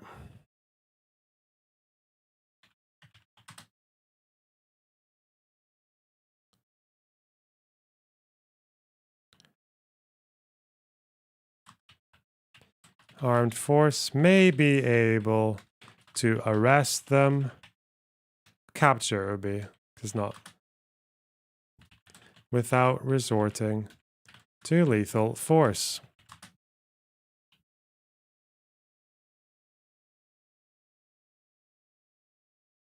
Oh, what's this? Large numbers of unarmed civilians. This is probably the closest example we've got, actually. Wait. Civilians who deliberately gather on a bridge in order to prevent the passage of governmental ground forces in pursuit of an insurgent group would probably have to be regarded as directly participating in hostilities. I feel like this is the closest analogy we have to people who are gathered in a crowd of, who are crowded around militants to obscure their, to make it harder to target the actual militants. And I'm guessing they're going to say use non-lethal force when possible, right? If possible. However, it would be reasonably armed forces to remove the physical obstacle through means less harmful than direct military attack.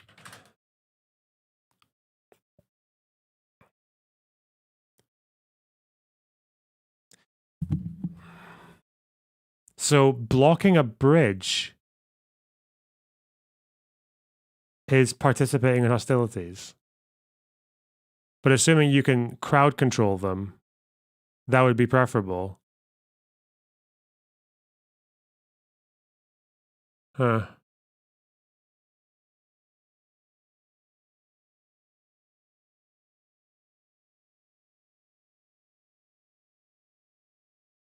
Okay. So I guess the question would be whether or not the IDF employed appropriate crowd control measures before they started shooting.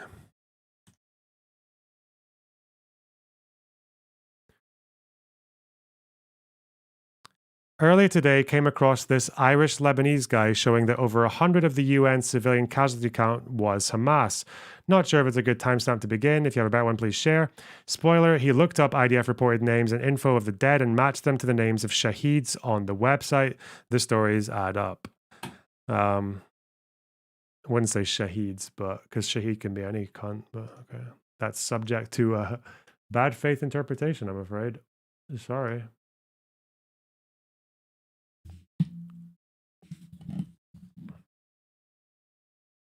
Irish laddie. Yeah, that's me.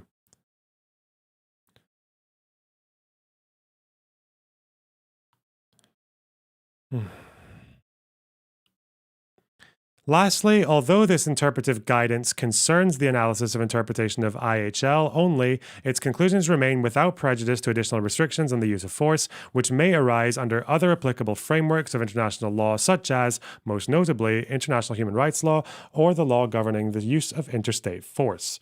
Just ad bellum. Conclusion. In situations of armed conflict, even the use of force against persons not entitled to protection against direct attack remains subject to legal constraints. Okay. In addition to the restraints imposed by IHL on specific means and methods of warfare, and without prejudice to further restrictions that may arise under other applicable branches of international law, the kind and degree of force which is permissible against persons not entitled to protection against direct attack must not exceed what is actually necessary to accomplish the legitimate military purpose in the prevailing circumstances. So it just makes me wonder if using live rounds on people's legs, which seemed to be the favored option, because I think the IDF, they killed, in the 9-month period, they killed 180 something people, and they shot the legs of 6,000 people. Would that be less harmful than direct military attack? Because normally direct military attack means you're trying to kill them, right?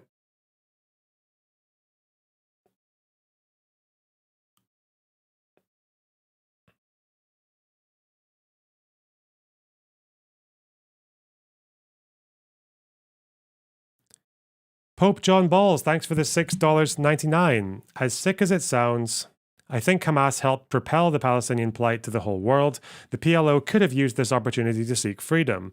That's one side of it, but the other side of it is that Israel is less willing than ever to give statehood because of the support for Hamas, and it weakens the mandate of the PLO because more people support Hamas now. So that's the give and take, really. And obviously 30,000 people die, but that's also part of the take or give. I don't know. Just RF 1001. Thanks for the £5. Edinburgh Uni encampment named their library for PFLP's Walid Daka, who ordered the killing and torture of off-duty IDF soldier in Netanya, love you box. Of course they did, because if you have a red fucking bandana, you're cool, basically. Consequences of regaining civilian protection. Are they going to say how you regain? Oh, it's short. Short and sweet segment. I think this is like the last of it. Oh!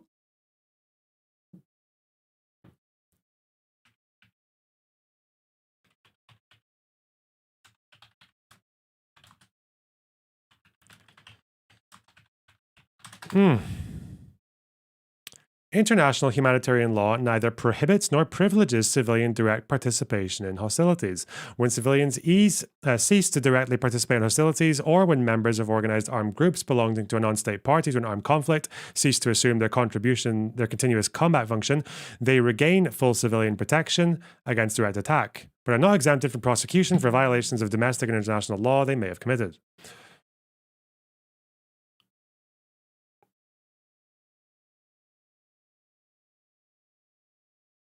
Mitigation of overpopulation. Jesus Christ, dude.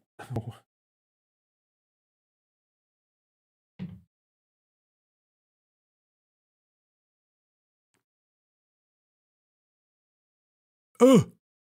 Lack of immunity from domestic prosecution. IHL provides an express right to directly participate in hostilities only for members of the armed forces of parties to international armed conflicts and participants in a levée en masse. What the fuck does that mean? Oh no. Another shitty...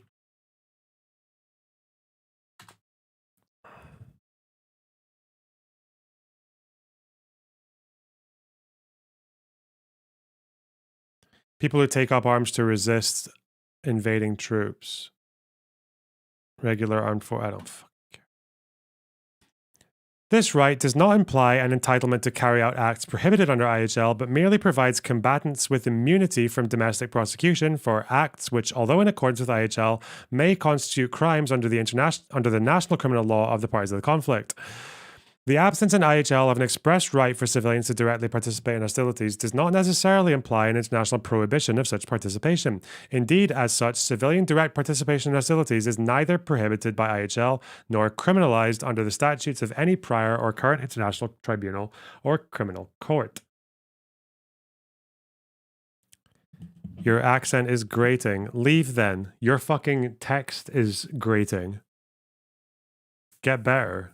However, because civilians, including those entitled to prisoner of war status under Article 4 and 5, Geneva Convention 3, are not entitled to the combat privilege, they do not enjoy immunity from domestic prosecution for lawful acts of war, that is, for having directly participated in hostilities while respecting IHL. Consequently, civilians who have directly participated in hostilities and members of organized armed groups belonging to a non-state party to a conflict may be prosecuted and punished to the extent that their activities, their membership, or the harm caused by them is penalized under national law. Obligation to respect. IHL. The case law of international military tribunals that followed the Second World War, the ICTY and the ICTR, consistently affirms that even individual civilians can violate provisions of IHL and commit war crimes. It is the character of the acts and their nexus to the conflict, not the status of the perpetrator, that are decisive for their relevance under IHL. Individuals can violate IHL and commit war crimes. But is the acts and their nexus to the conflict, not the status of the perpetrator. Once more, the idea that affiliation basically doesn't mean dick unless you're affiliated with a militant group. All right.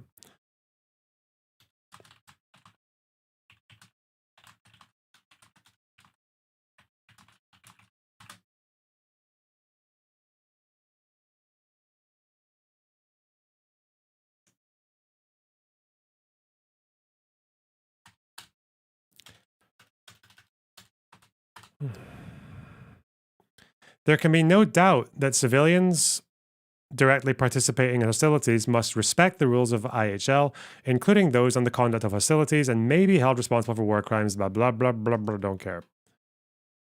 For example, it would be a violation of IHL if civilians were to direct hostile acts against persons and objects protected against direct attack, to deny quarter to adversaries or to combat, or to capture, injure, or kill an adversary by resort to perfidy. You mean perfidy. By the way, this completely throws out the idea that only one person could have been participating on hostilities because more than one person was injured or killed. think like one person, well, according to the Human Rights Report, no one died because they didn't count one of the snipings as part of the border protest. But yeah, like people were injured. 4 people were injured, and also damage was done. So that alone would be more than one person engaged in hostilities.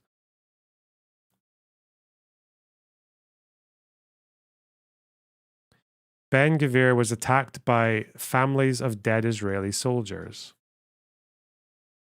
Okay. Look at him go.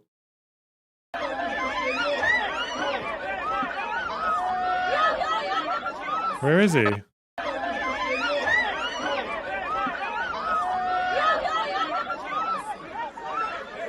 Which one is he?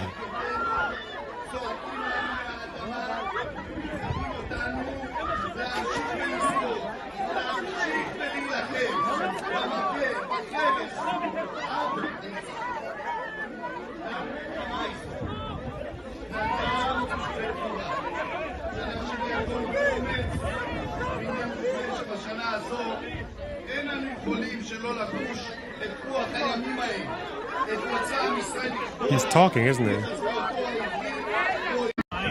He's speaking. Okay.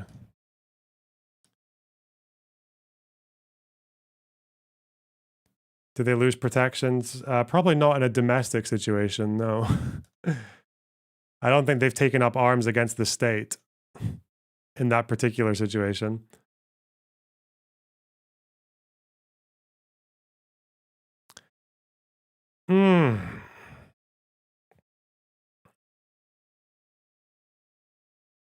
In practice, the prohibition on perfidy is of particular interest, as civilians directly participating in hostilities often do not carry arms openly or otherwise distinguish themselves from the civilian population.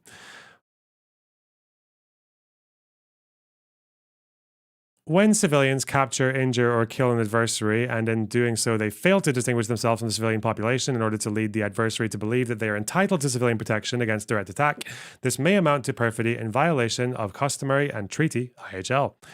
In the final analysis, IHL neither prohibits nor privileges certain civilian direct participation in hostilities. Therefore, when civilians cease to directly participate in hostilities, or when individuals cease to be members of organized armed groups because they disengage from their continuous combat function, they regain full civilian protection against direct attack. However, in the absence of combatant privilege, they are not exempt from prosecution under criminal law. Moreover, just like members of state armed forces or organized armed groups belonging to parties of armed conflict, civilians directly participating in hostilities must respect the rules of IHL governing the conduct of hostilities and may be held individually responsible for war crime. Okay, cool. Don't give a shit. What an interesting document. Let's see how authoritative it is. It might not be at all.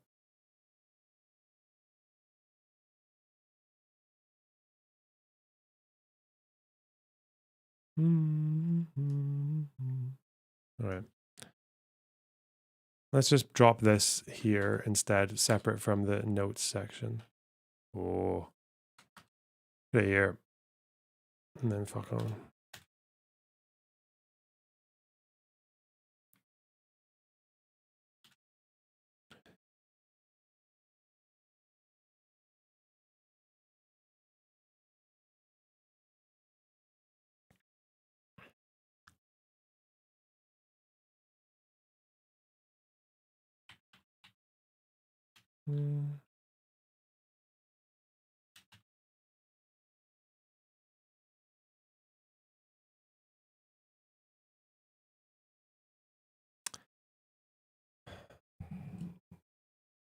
Did it justify the killing of unarmed children? I'm sorry if that upsets you, stable white guy. I'm really sorry if that upsets you, but they actually say even civilians forced to directly participate in hostilities or children below the lawful recruitment age may lose protection against direct attack. And I think they actually even mention that people can engage in hostilities if they are unarmed.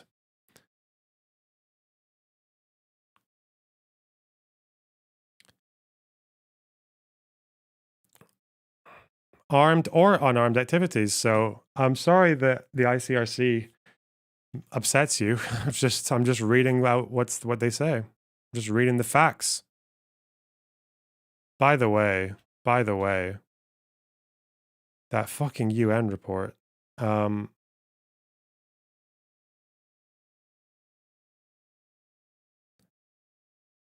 of those dudes from PIJ who was mentioned in the HRC report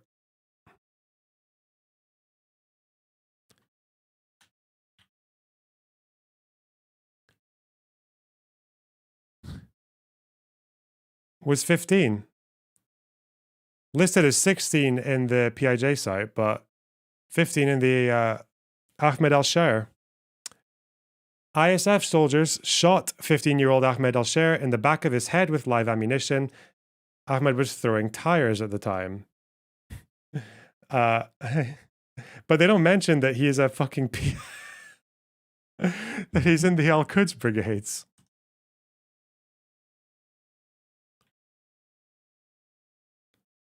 They claimed him.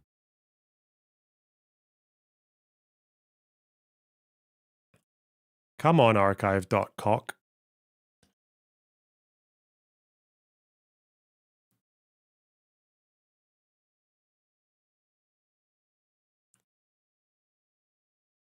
Oh yeah, Islamic Jihad later announced. Even fucking Middle East Eye mentioned it. Bro. Look at him there. Now it's funny because if you wanted to, so someone could actually just read this out and be like, huh, you think that's okay? Killing a 15-year-old for throwing a tire? But they don't tell you. Why don't they tell you that he's from fucking the Al-Quds, from Islamic Jihad? The Al-Quds Brigade. It's military arm, the Jerusalem Brigades. Look at him there. They list him as 16. For some reason, the UN report says he's 15, but I guess that's a child by Western standards either way. Golly.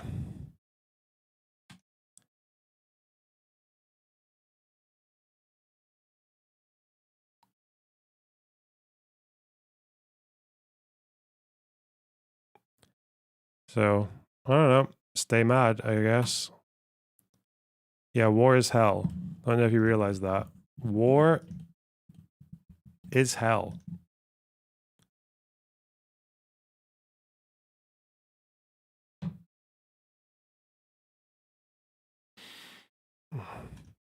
By Western standards, well, I feel like in the West, we typically consider a child to be 18, like under 18.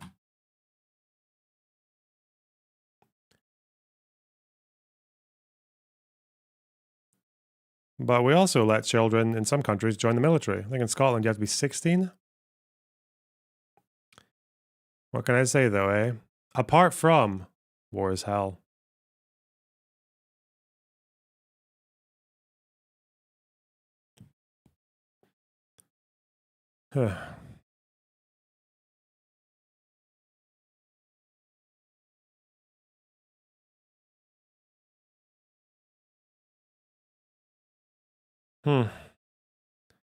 But I would still like to hear other people's interpretations of these, of like that kind of document. Let's see what the foreword is. What do they say?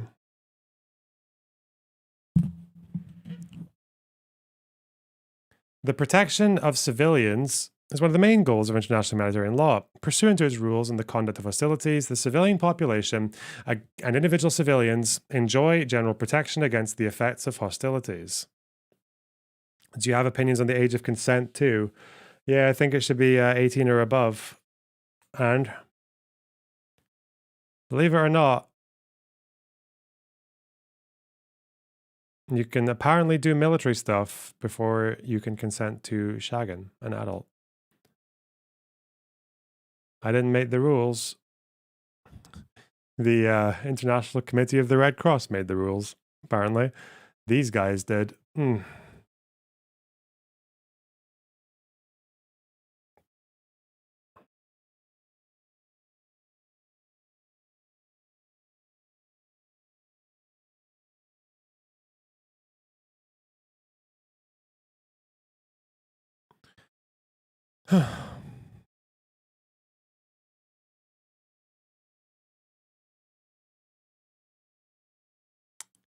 Okay. Pursuant to its rule on the conduct of hostilities, the civilian population and individual civilians enjoy protection. Okay. Accordingly, the law obliges the parties to an armed conflict to distinguish at all times between the civilian population and limey redneck combatants and to direct operations only against military targets. It also provides that civilians may not be the object of deliberate attack. In the same vein, humanitarian law mandates that civilians must be humanely treated and if and when they find themselves in the hands of the enemy. This overarching norm finds expression in many provisions of humanitarian law, including those prohibiting any form of violence to life, as well as torture or cruel, inhuman, degrading treatment. Unusual as it may seem today, the comprehensive protection of civilians was not always a main focus of IHL. Its origins, at least in terms of treaty rules, lie at a time when civilian populations were largely spared from direct effects of hostilities, and actual fighting was carried out only by combatants. True. In 1864, when the First Geneva Convention was adopted, armies faced off on battlefields with clearly drawn front lines. It was the suffering of soldiers, often tens of thousands of them, who lay wounded or dying after a military engagement, that needed to be alleviated. Only later, when technological innovations and weaponry started causing massive civilian suffering and casualties in war, did the protection of civilians also need to be addressed. Over time, and particularly after the Second World War, the law also had to regulate the consequences of more and more frequent direct participation by civilians in hostilities. Two situations were emblematic. First, wars of national liberation, in which the government forces waged off against irregular armed formations fighting for the freedom of colonized populations. In 1977, Additional Protocol 1 recognized that such wars could, under certain circumstances, be deemed international in character. A second situation has become prevalent and remains of great concern today. Armed conflicts not of an international character, waged between government forces and organized non-state armed groups, or between such groups for political, economic, or other reasons. It hardly needs to be said that these types of conflict, in which parts of the civilian population are effectively transformed into fighting forces, and in which civilians are also the main victims, continue to cause untold loss of life, injury, and destruction. International humanitarian law has addressed the trend towards increased civilian participation in hostilities by providing a basic rule found in additional protocols of the Geneva Conventions, pursuant to which its civilians benefit from protection against direct attack, unless and for such time as they take a direct part in hostilities. It is the meaning of this notion, direct participation in hostilities, that the present interpretative guidance seeks to explain. In examining the notion of direct participation in hostilities, the ICRC not only had to face long-standing dilemmas that had surrounded its practical application, for example, can a person be a protected farmer by day and a targetable fighter by night, but also had to grapple, wait, can they? Do they address that in here? Fuck! Alright. But also had to grapple with more recent trends that further underlined the need for clarity. One such trend has been a marked shift in the conduct of hostilities into civilian population centers, including cases of urban warfare characterized by an unprecedented intermingling of civilians and armed actors. Another has been the increased outsourcing of previously traditional military functions to a range of civilian personnel such as private contractors or civilian government employees, which is made distinguishing between those who enjoy protection from direct attack and those who do not, ever more difficult. A third particularly worrying trend has been the failure of persons directly participating in hostilities, whether civilians or members of forces of armed groups or groups, to adequately distinguish themselves from the civilian population. The interpretive guidance provides a legal reading of the notion of direct participation in hostilities, with a view to strengthening the implication of the principle of distinction. In order for the prohibition of directing attacks against civilians to be fully observed, it is necessary that the armed forces of parties to an armed conflict, whether international or non-international, be distinguished from civilians, and that civilians who never take a direct part in hostilities can be distinguished from those who do so on an individual, sporadic, or unorganized basis only. The present text seeks to facilitate these distinctions by providing guidance on the interpretation of international humanitarian law relating to the notion of direct participation in hostilities. In so doing, it examines three questions. Who is considered a civilian for the purposes of principle of distinction? What conduct amounts to direct participation in hostilities? And what modalities govern the loss of protection against direct attack? I'm going to have to read the parts of the 250-page document now because I really want to know if they make any argument for why attacking the border fence and throwing stones and incendiary balloons and kites and all that shit, why all of that did not constitute participation in hostilities. Seems to be like this, the examples given here can amount to less. I would really want to see what they say for that.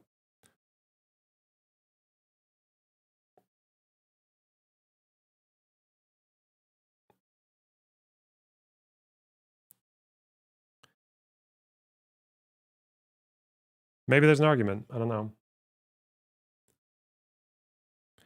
The responses provided and resulting interpretations included in the interpretive guidance tackle one of the most difficult but as of yet unresolved issues of international humanitarian law. The ICRC initiated reflection on the notion of direct participation in hostilities based on both the need to enhance the protection of civilians in practice for humanitarian reasons and on the international mandate it has been given to work for the better understanding and faithful application of international humanitarian law. In this context, it is appropriate that the three observations be made. First, the interpretive guidance is an expression solely of the ICRC's views. While international humanitarian law relating to the notion of direct participation in hostilities was examined over several years with a group of eminent legal experts to whom the ICRC owes a huge debt of gratitude, the positions enunciated are the ICRC's alone. Don't know if it's fully agreed upon. Second, while reflecting the ICRC's views, the interpretive guidance is not and cannot be a text of a legally binding nature. Okay, obviously. Only state agreements, treaties, or state practice followed out of a sense of legal obligation on a certain issue/custom can produce binding law. Third, the guidance does not purport to change the law, but provides an interpretation of the notion of direct participation in hostilities within existing legal parameters. So, who disagrees with the continuous combatant?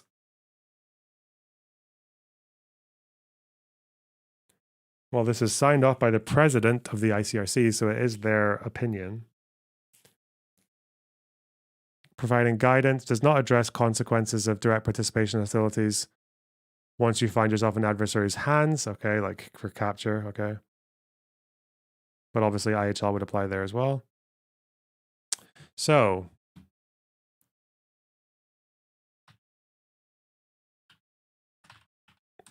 function IHL.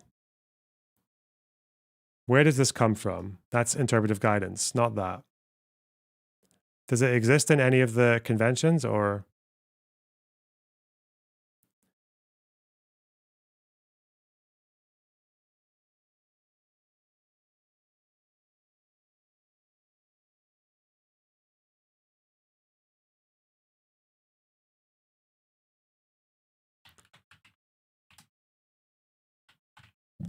The ICRC, is it their concept? 2010 is the one I read. Absence of consensus, 10 recommendations, okay. So it seems to be that the UN report just didn't buy this. They didn't want to apply this because it's not settled, I guess. But what's the actual disagreement? I don't know.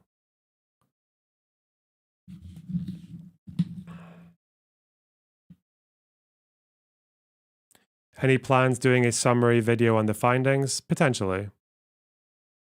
Potentially.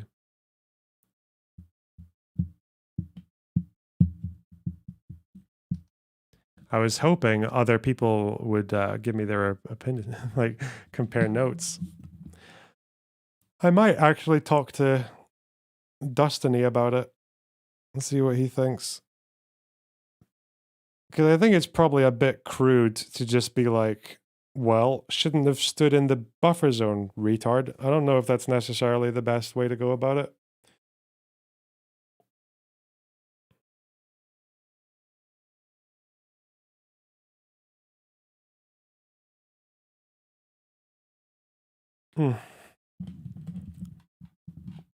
But I don't know if, or maybe Avi. I feel like Avi might have a good opinion on this, or I don't know. Maybe even Beast Process. He studies law, I think.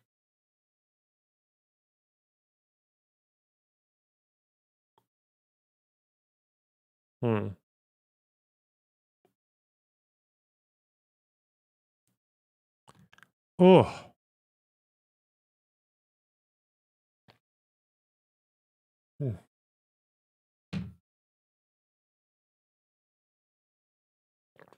Okay. He's a law student. I mean, I know he is. I just don't know if he still is. Have you seen the NYT article about the secret police in Gaza? Nope. I also haven't done that CNN article, so I'm way behind.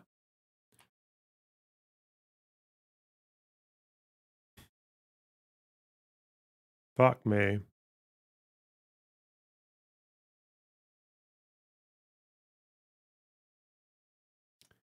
Eek.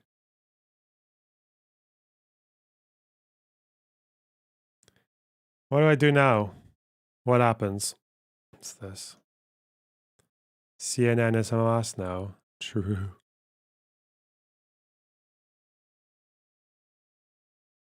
Mm-hmm.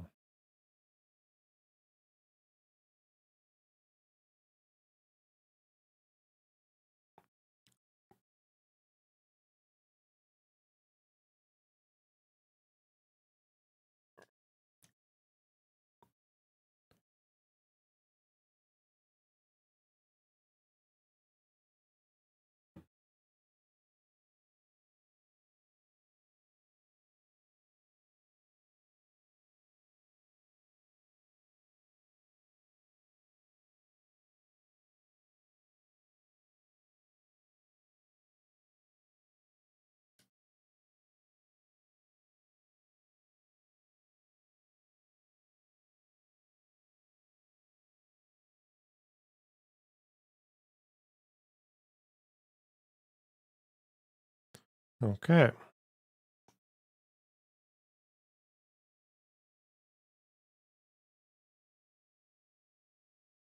Hmm. The next step is the relevant parts of the full report, the full HRC report. You know what, though? I'm not doing that now.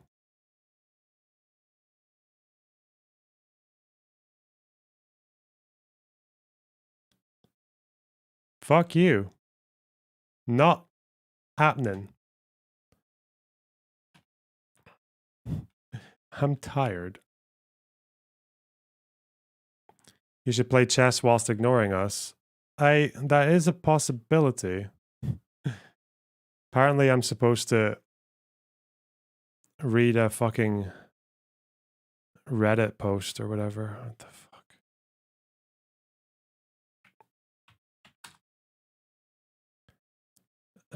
Give your thoughts on this thread. Oh no. No, I'm not playing Factorio. Play chess against me? Okay. I get you a link. Chess.com or Lee Chess, Lilith?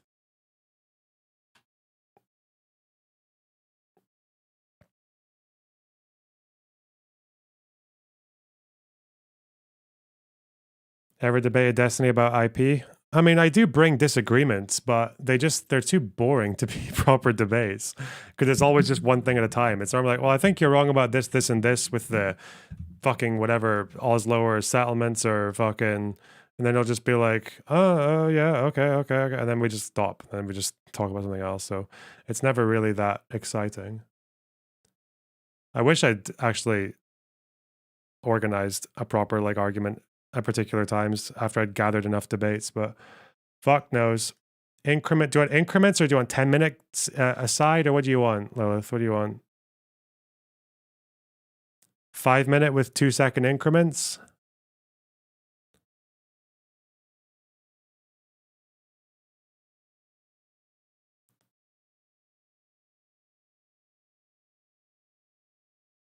Anything is fine for me. Well, the thing is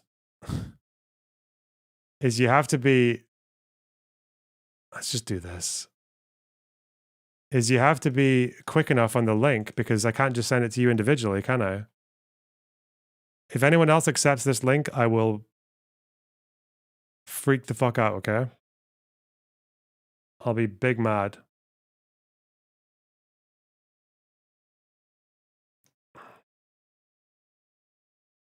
Because I can't, you need to get on Discord if I'm going to DM you. Go on Discord, actually. Just go on, no, not that, fuck. Go on Discord and so I can fucking send it to you. Because it's going to be chaos otherwise. I'm not going to be able to stop 400 people from smacking the fucking button. One person will do it. We're not disciplined in this server. Oh.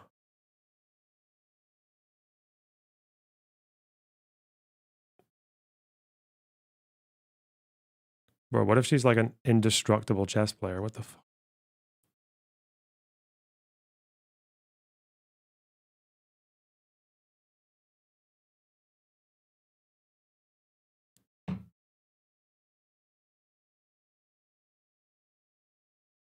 You need to learn from the Fedayeen camps. I don't know how disciplined the Fedayeen were. They were obviously non-state, so as disciplined as you can be for non-state. Oh yeah, one of the Hamas deaths in Cast Lead was a guy who got executed after he killed 2 fucking citizens in the middle of a fight, like an argument. So you do get situations like that every now and then.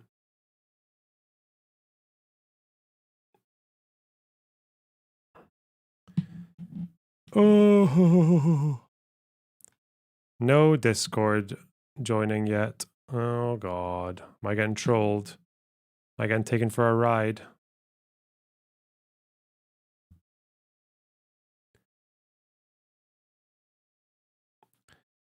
Uh...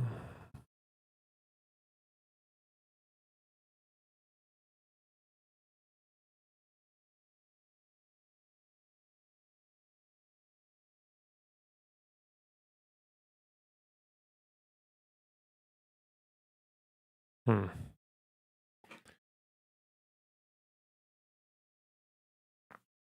Ow.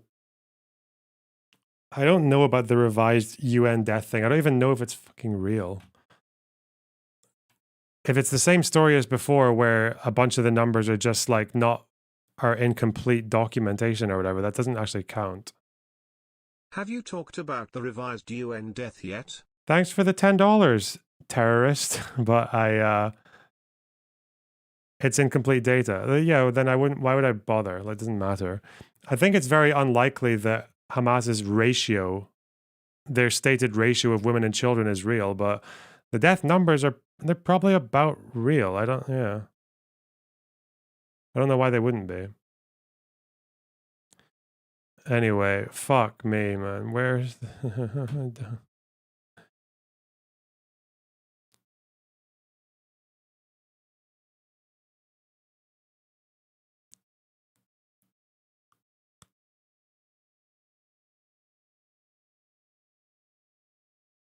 The report only changes the proportion of women and children. Well, that might be true. I don't know. Might be.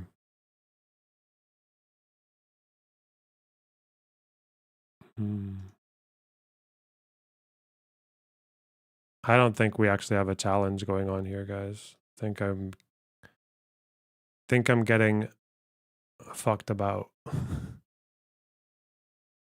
Oh no. I wonder what happens. No one click this, okay? Unless you're that fucking Lilith person.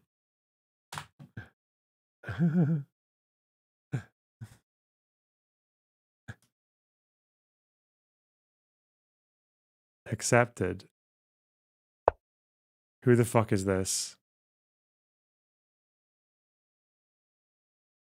Anonymous. No, fuck off.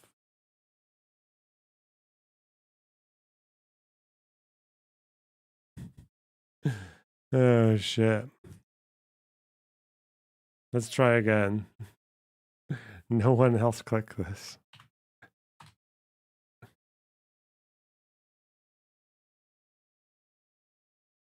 Did you get media training? Obviously not. Anonymous. Why?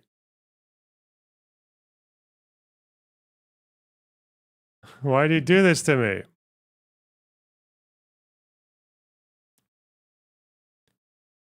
Okay, I'll just try. I'll see what's going on with.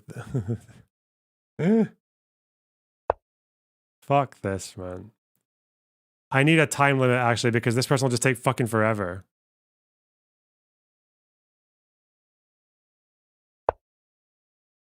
Oh god. Oh. Playing a bit risky, eh? What's happening?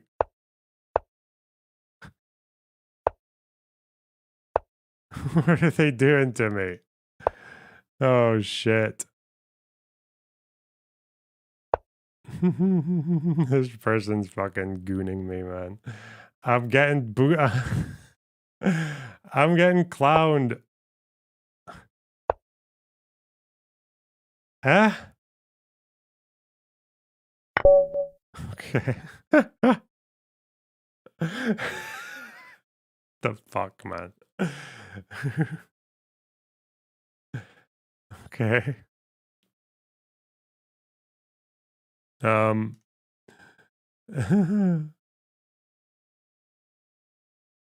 Bro got lucky. True. Let's do time control. 5-3. Okay. Listen, don't accept this unless you know what you're doing. Oh, fuck. Well, that was quick. Anonymous. Aha. If I...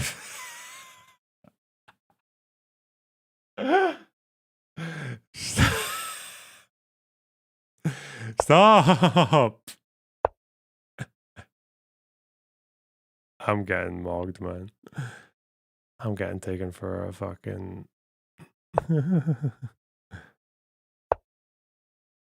What? Fuck me.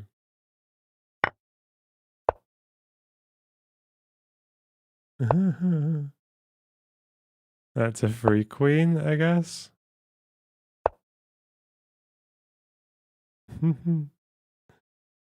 Oh, fuck. I don't even... They can take this. They won't. Fuck's sake.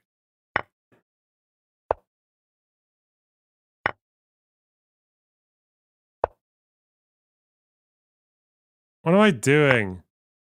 This isn't even fun.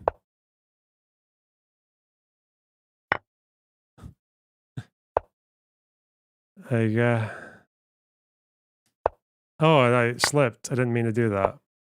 Whoops. Slight error.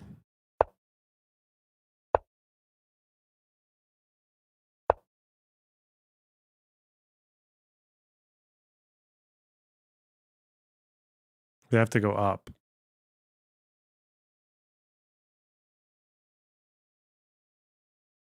Then I close off this section and then some shit like that.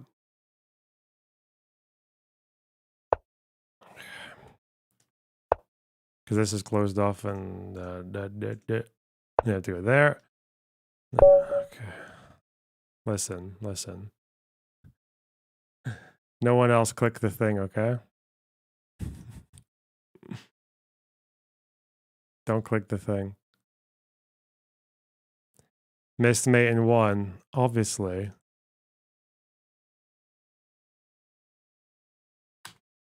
Don't click the thing. If you're that person.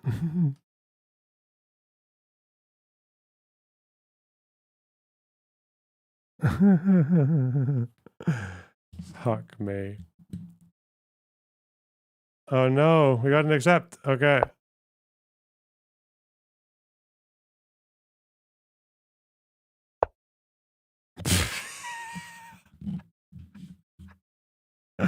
I'm gonna die.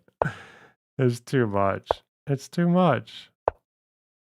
I can't bear this trolling.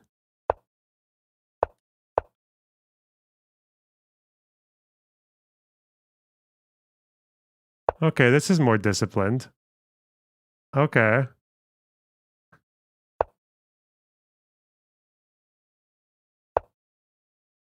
Okay.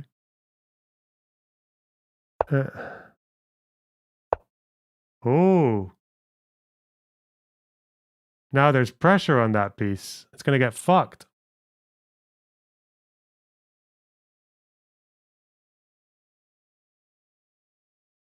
I can't do anything about that. Okay.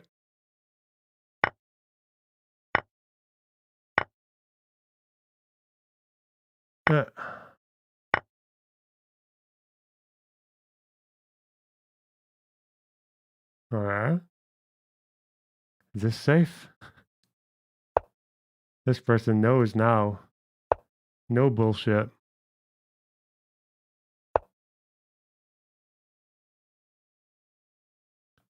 I'm not sure where that. What the fuck is that? Okay.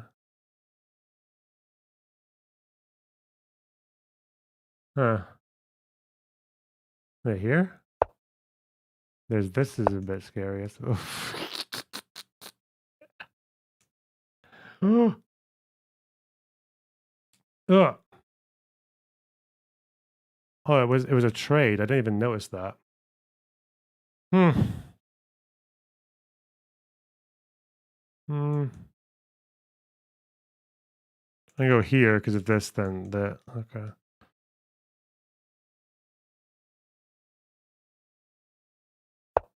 Do that.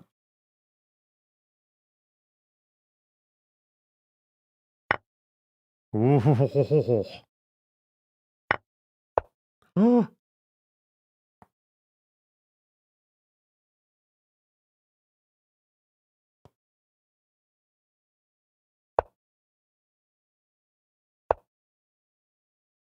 Hmm.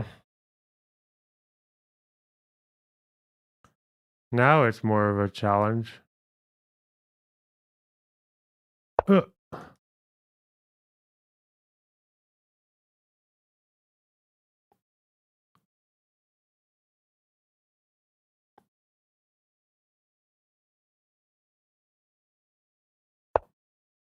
Ooh.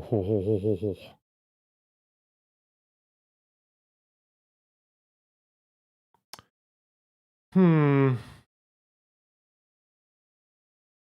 Don't know what to do about that.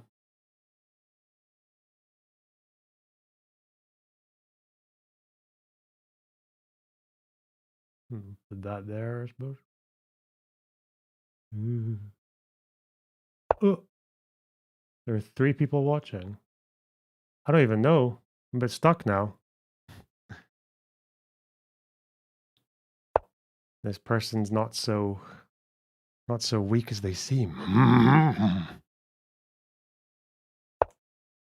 Is that a good move? I don't fucking know.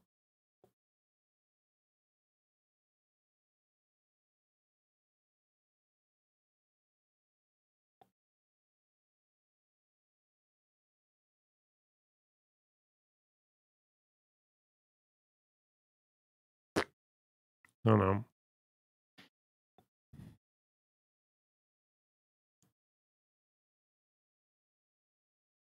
It's a bit more awkward now.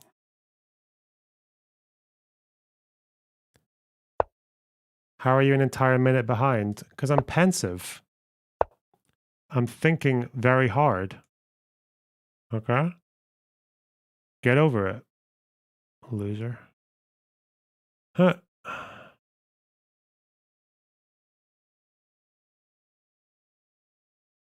Fuck. What happens now? Hmm.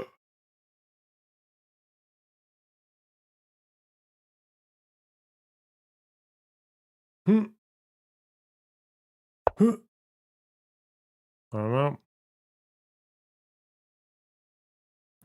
My pawn structure is fucked.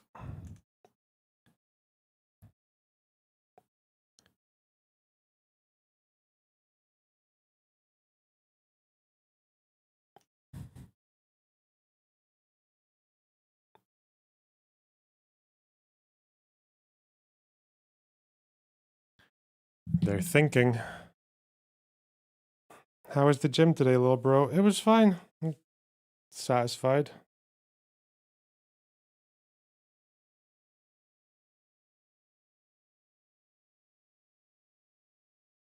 Hmm.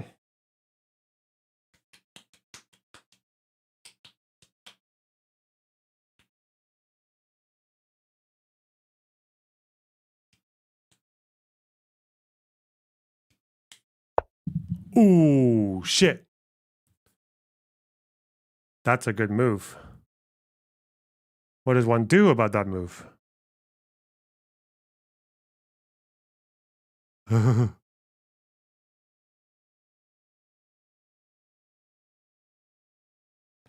Hmm. Need to back down here, I think, probably.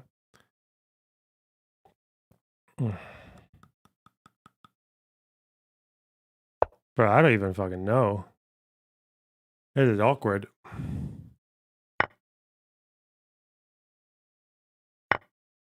Ooh.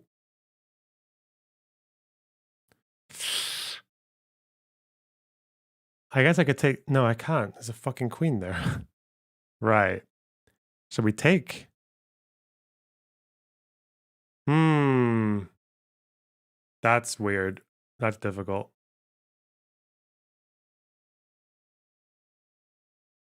I could just let them take... Oh, I could just back it up with this guy, right? But then if they take, this pawn is hanging. Fuck. Fook. I might have lost this one. Uh-oh. C4 is shit. It's so shit. Why would you say that? It's not actually that shit. Because if I go bop, bop, bop. Yeah.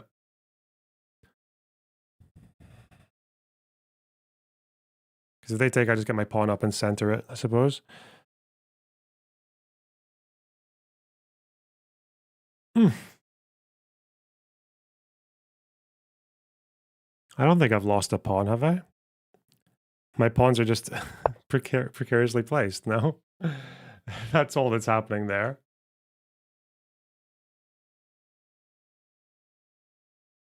Huh.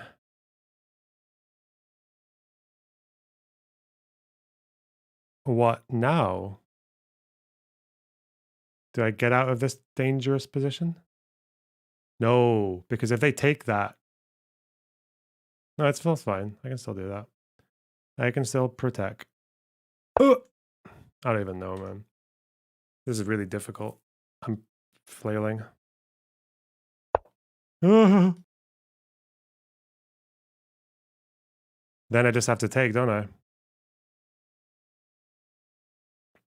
Has to be done. Because if I back off, fuck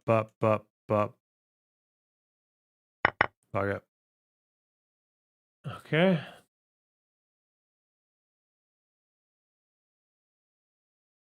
Hmm.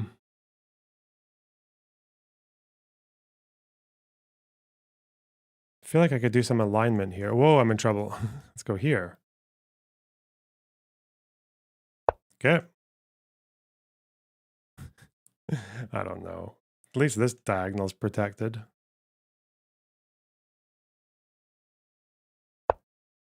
Huh.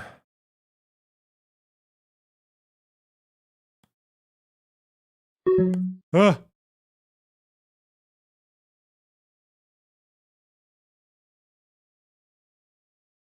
Okay. Don't know. Don't know what happens now. They could do that, obviously. Fuck! They broke through. They penetrated. Then there's gonna be this. I'm gonna be fucking horrible. Oh no. Oh no. Uh.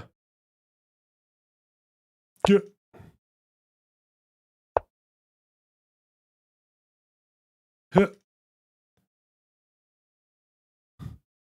33 seconds. Yeah, I don't think I'm winning this one, boys. No way. Look at these past fucks.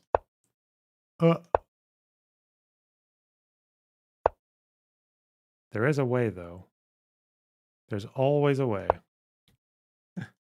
Is it that, though?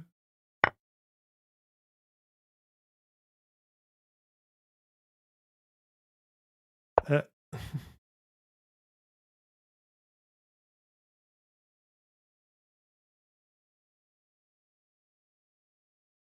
what a strange position now.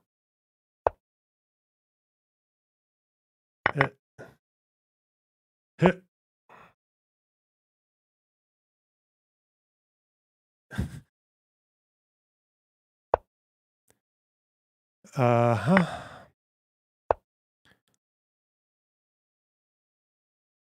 Oh, who knows?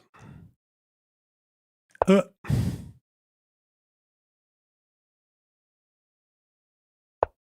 no.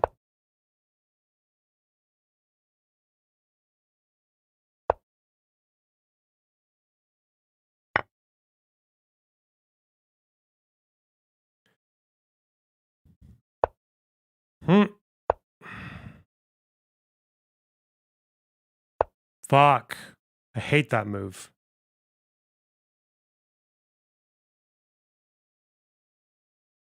Can't do anything. Can I?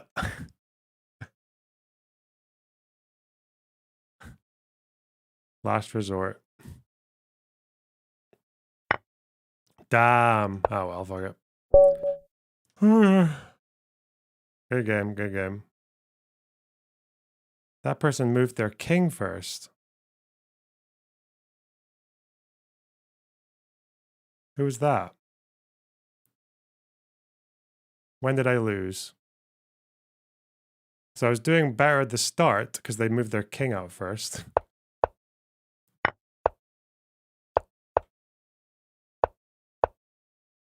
Should have moved my knight out. Okay, yeah, clearly. Then I was being too hesitant. I didn't capitalize. Fuck.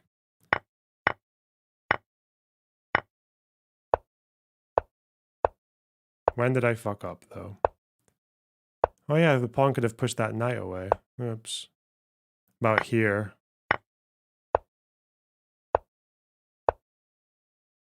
But I didn't make any advancements, did I? Not like I'm blundering, though. It's just like no plan. I could have done this. What the fuck is this?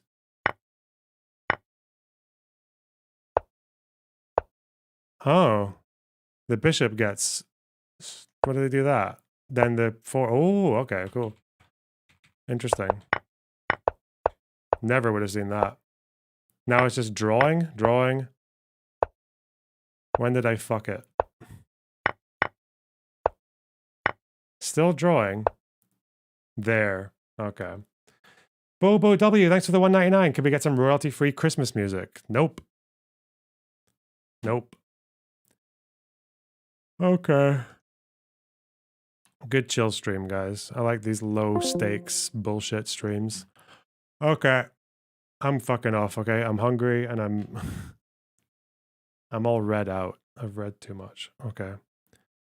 Take care, everyone. See you tomorrow. We'll finish the research tomorrow, and then we'll see if anyone wants to actually talk about it. Missed your super chat. Oh, I'm so sorry. 1 second. Eitan, thanks for the 9.99. There might have been at least 2 or 3 studies challenging the Hamas numbers.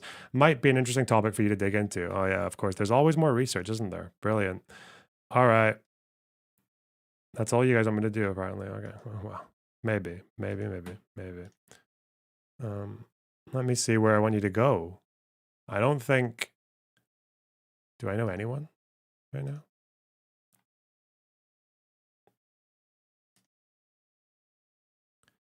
IRI, go there. All right. Bye.